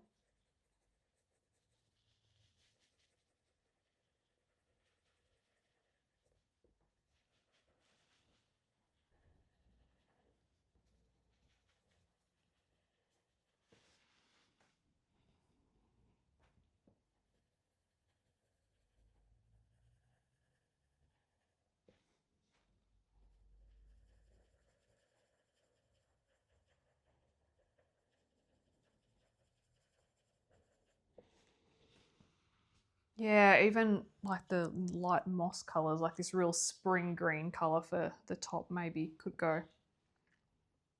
because that will go nicely with brown too, with the brown of her hair, and it goes well with the colours that are here.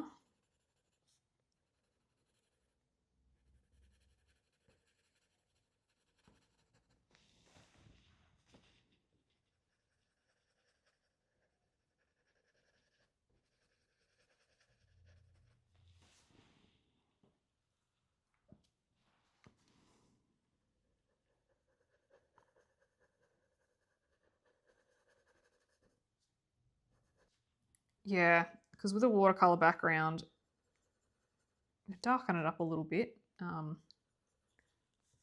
Pastel's an option as well.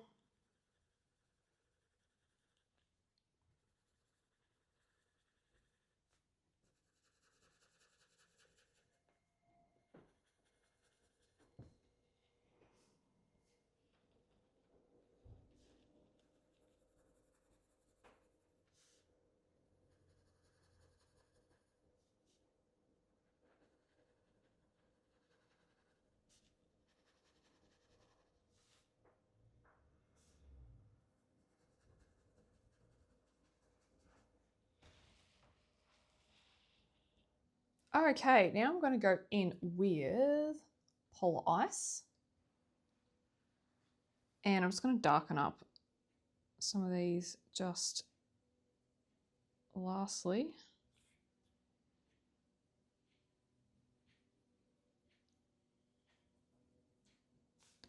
Before we move on to the clothing.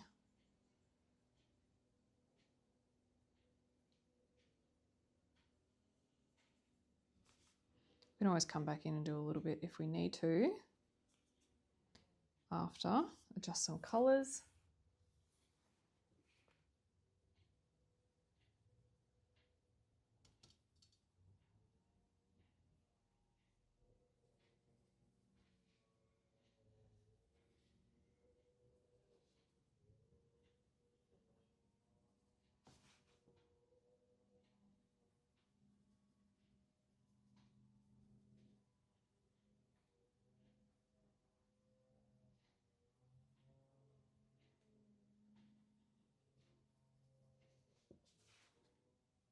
Apologies if you can hear, there's like a bit of a droney sound.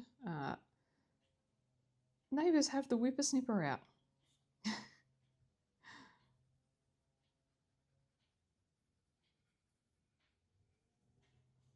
Okay, so I think for the top, I have landed on going for like a spring green kind of colour. We could shift in some other colours with it too.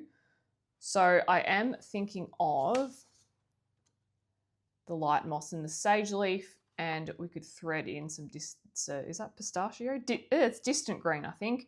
Maybe a bit of rainforest, a bit of spruce green. We're just going to play around with it and see. So I'm going to start off with, I think, the sage leaf, which is 5140.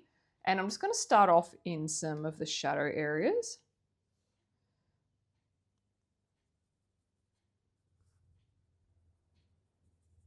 Just going to bring it out.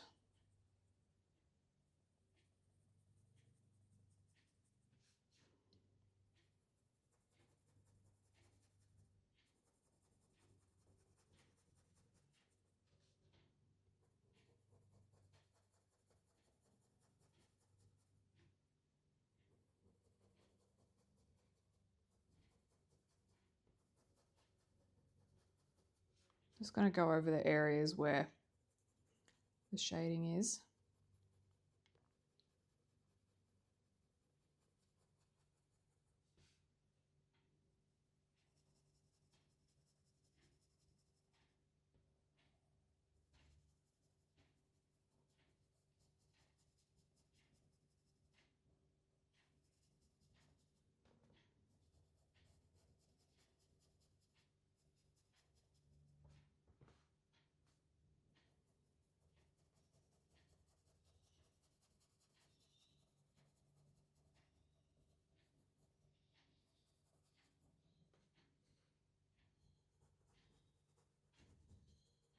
I'm really not pressing too hard. I kind of want to layer it just in case I want to bring in any like color shifting. We'll see how we go. If I want to change from different types of greens to another.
Yeah, so really just in these shadows for this colour for the minute. I'm liking how it's looking with the rest of the colours already. I'm like, like it.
With the pattern work, you can choose to colour it in or leave it, or you could choose to go over it with a gel pen or something, maybe a white gel pen or some glitter or something. I'll probably make that decision toward the end. I'll just see how it's all feeling.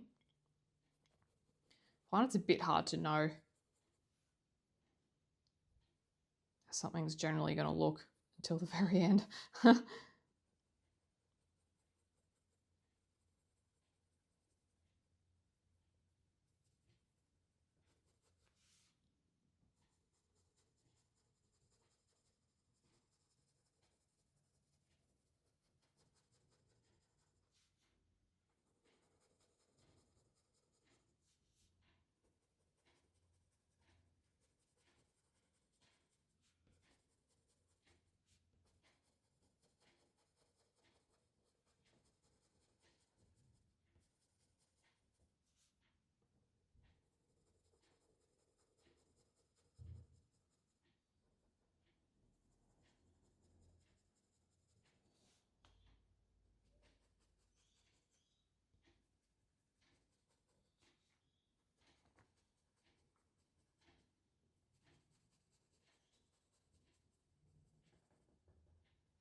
And I reckon this won't be my darkest color. I think I'm going to bring in a darker one. I may even bring this color out further. We'll just see how we go with the next color, the light moss.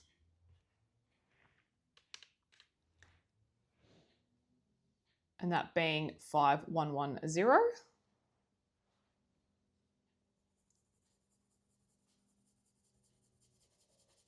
Just bring this out further. Oh my gosh, I'm so sorry for that whippersnipper.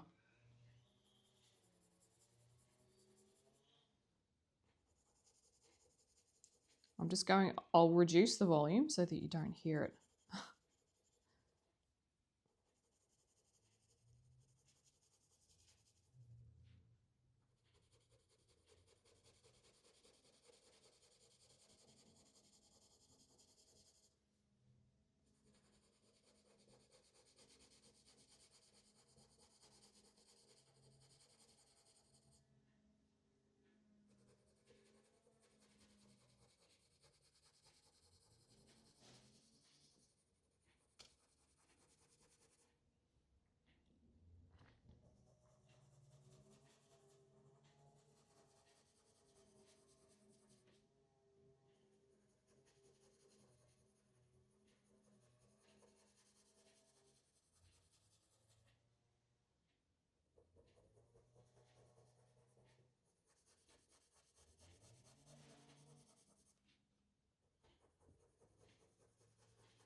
At this stage, I'm not quite sure if I want to really add any new colors to this. I'm really liking just the way it's looking with these greens. In terms of, I'll probably add some darker greens, but I don't know if I'm going to add like any other colours into it, like any yellows or browns or even that distant green. I think we might leave it as is.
All right, I'm going to do some of the deeper shadows now with the spruce green, which is 4000, to see what really comes about. I'm going to go, yeah, the deepest folds behind the pearls. See how this starts looking.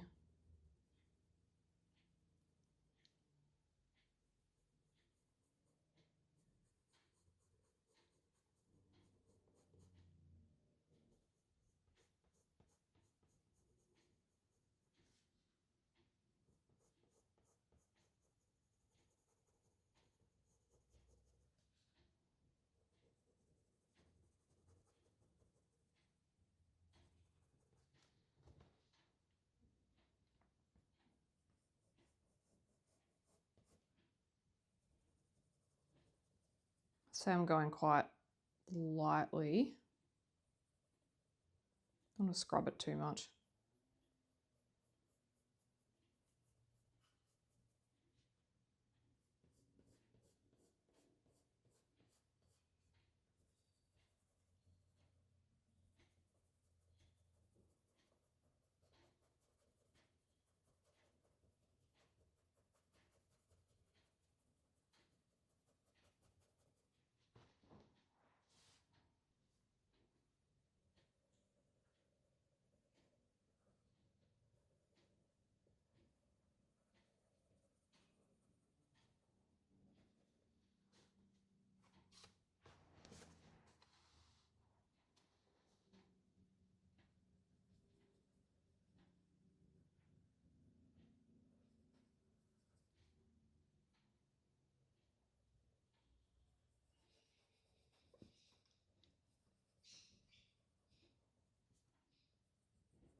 And just focusing my attention on just getting the details around the pearls, just making sure that I get in all those little nooks and crannies.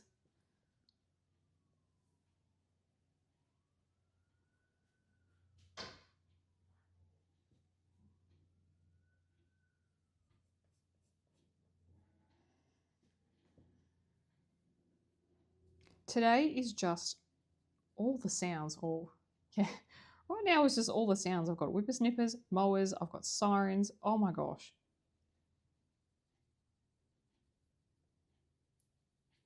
And I would consider that we live on quite a quiet street.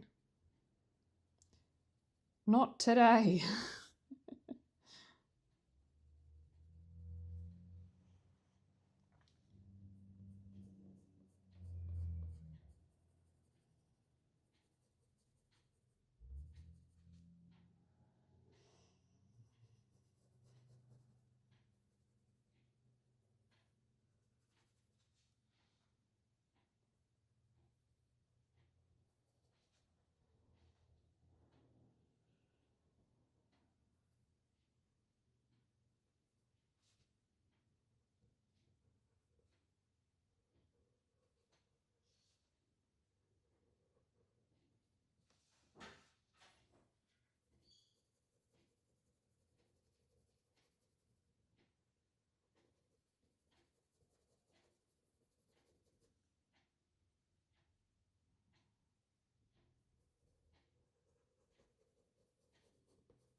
I'm thinking some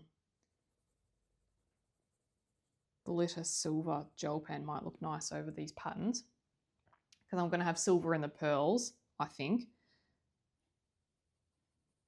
And that'll be it. So I feel like I've got enough space for it.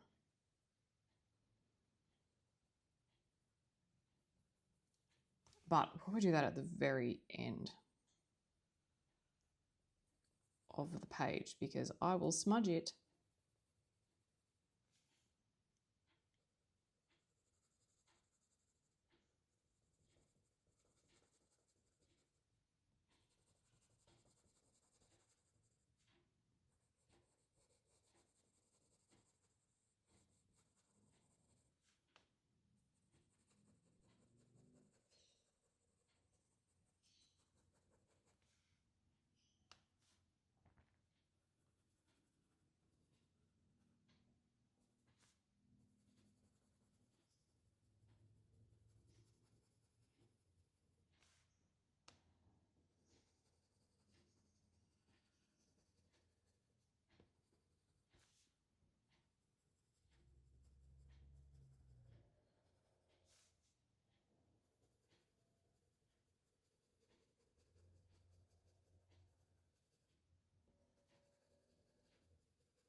Yeah, I'm really looking at this and I can't see. Usually I can start to see other random colours to add, but I really can't on this occasion. So we're just going to have these three colours, I think. I'm just going to stretch them out a little bit though. I feel like I could bring out them further, which is fine. I mean, we don't always need to have lots of colour shifting going on, you know, like the hydrangea. We don't have to have that in every element. Maybe it's a good thing that we don't, because it means we can focus. The focal point can be the hydrangea, which is the title of the illustration, so we're doing it justice.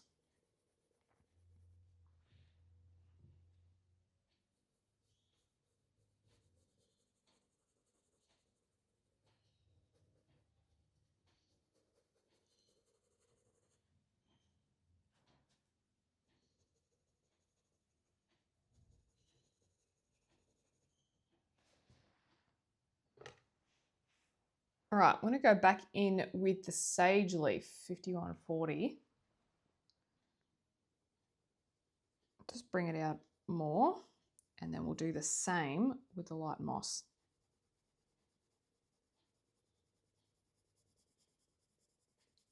More coverage.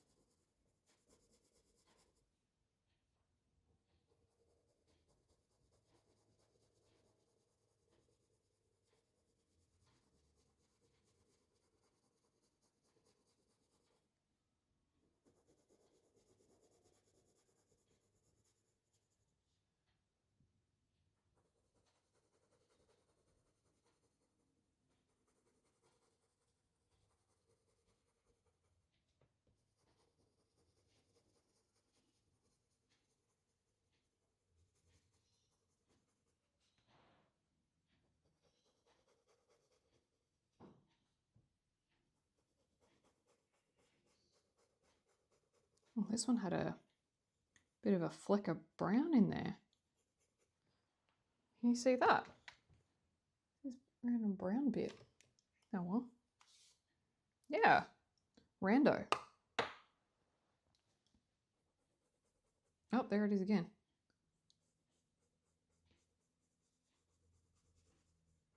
Oh, I don't like that. Oh well. Guess we're getting unintentional colour shifting. Brown.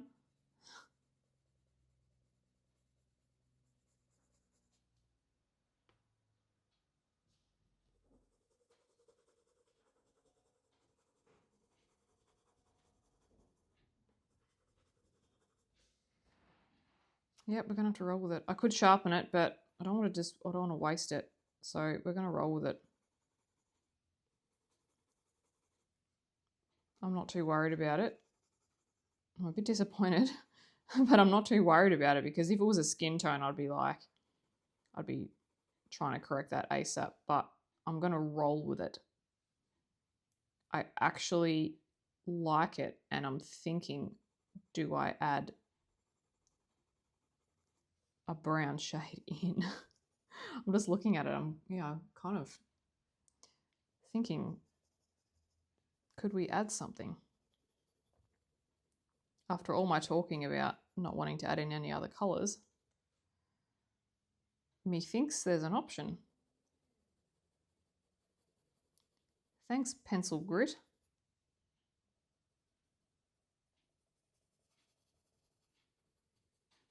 Because the hair's going to be brown.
And I'm thinking for the background, I'm thinking like an apricot peach colour, like a really light one, maybe some pastel.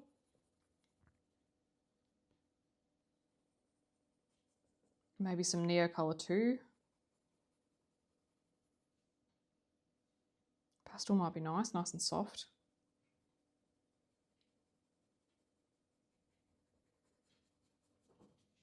Neo Colour 2 might give it like a slight Mediterranean look.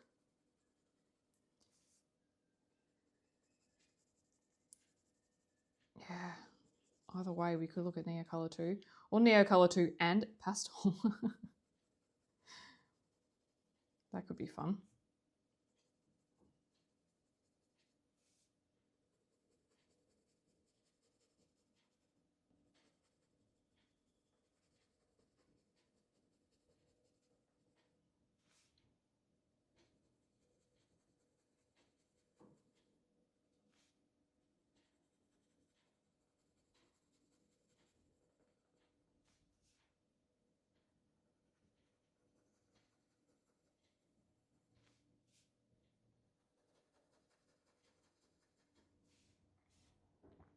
Going to reinforce some shadows under these flowers.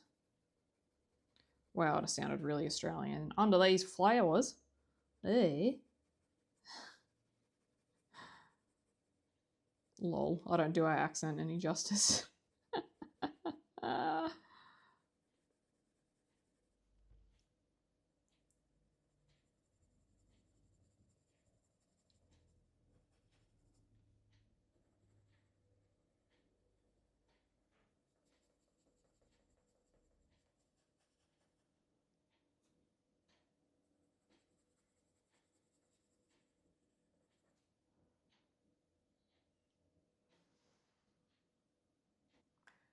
Right, you know what? Now that we have this little brown splodge here, we're going to work with it. I'm going to roll with it. So I'm going to go in with a warm earth, 5550, and I'm going to enhance it. And I might even add, some in.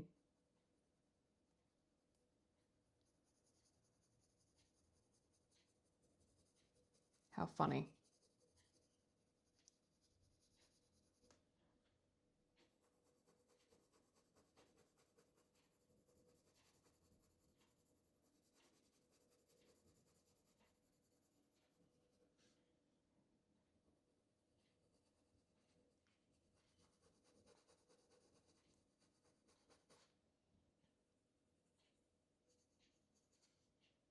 We could get some really interesting colours. Let's throw a bit down here. Because I don't want it to look like she's just covered in dirt. So it'll be very specific. And I might adjust with, say, if I feel like she's looking a bit, yeah, like she's just rolled around in the mud, I might adjust with, I'm just looking at, there's a fresh green over there that I might use. I'm laughing because I was like, oh no, I'm not going to do any colour shifting. I think it's fine. I can't see anything. And now I'm just like, I'm there, baby. Oh dear. Oh dear.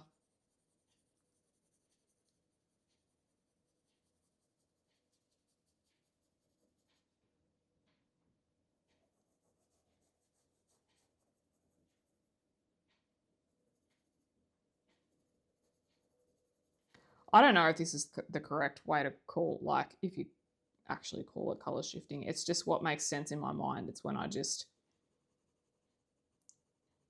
colours change to something that's not really expected. How we've shifted from red to purples to blues and stuff. How, like, I hope you know what I mean. So whether it's analogous colours or whether it's just something that's completely random. Because I can. And because I want to. And I get a bit of an eye twitch if there's not a lot of variation going on sometimes.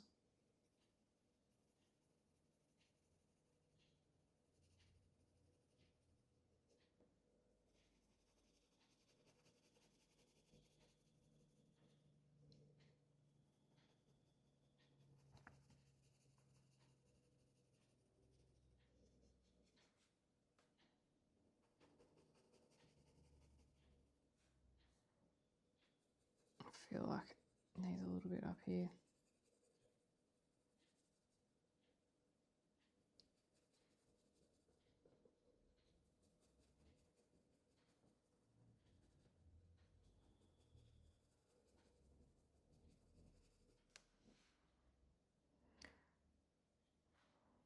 A bit down there because I feel I need to just tweak that a bit more there. I feel like I need a little bit somewhere here or there. Or maybe that's enough. Do I know when to stop? The answer is no.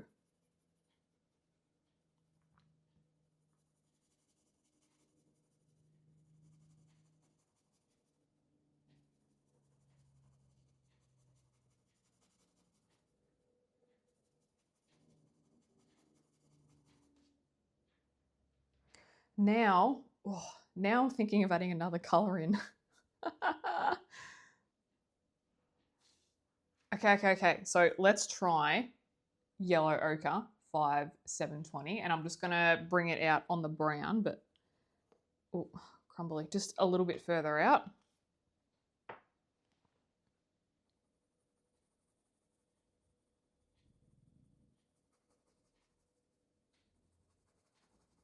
Just a little bit.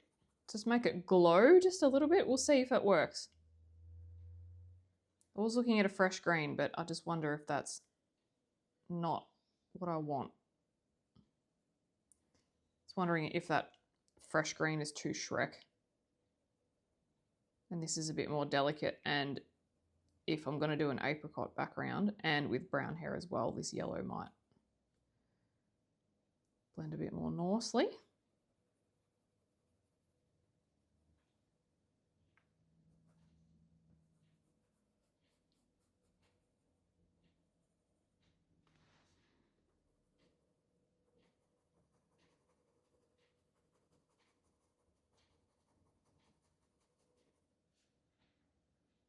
Mm-hmm.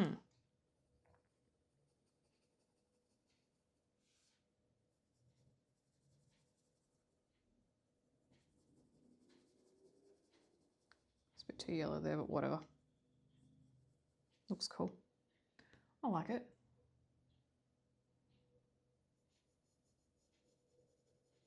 It's almost giving it like a little bit of a gold effect. Yeah, it's looking less like mud and dirt than I thought, which is good. Oh yeah, no, I like this. Oh, this wouldn't have happened if I did not get a scratchy brown bit in that pencil. So sometimes, I'm probably channeling Bob Ross here, there's no such thing as a mistake. You can turn them into happy accidents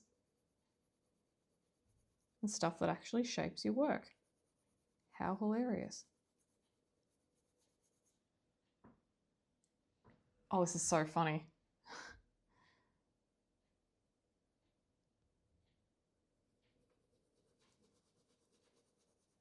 It's probably why I have to show you as many colouring pages and my process as possible. So we've got this on camera somewhere. Because this happens a lot off camera. But it's probably good if you can see my process.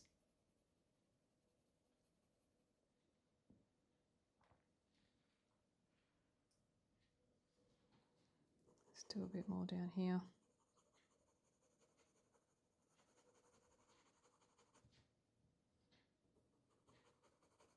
I really like the way the yellow is going with this green. It's nice.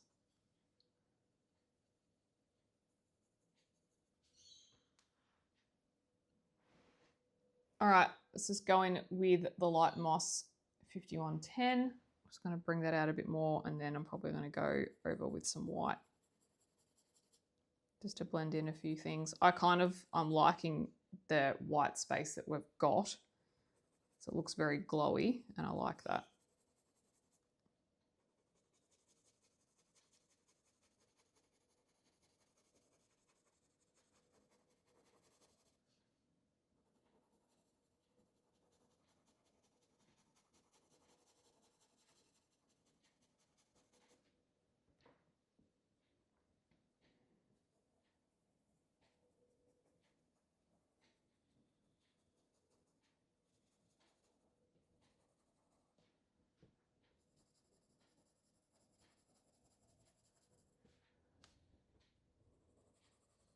I might not even need the white if I don't need to. If I can just get this right. Maybe. Oh, who knows at this point?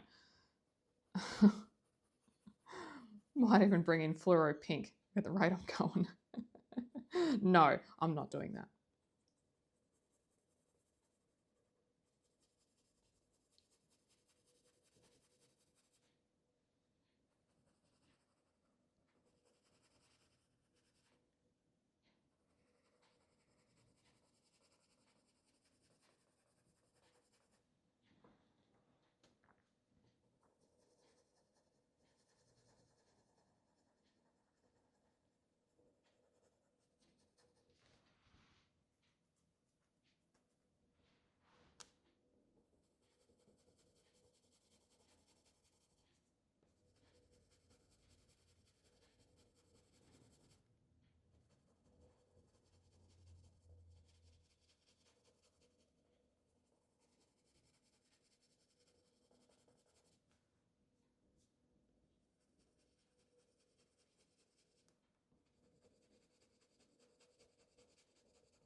It's going to burnish a little bit with it.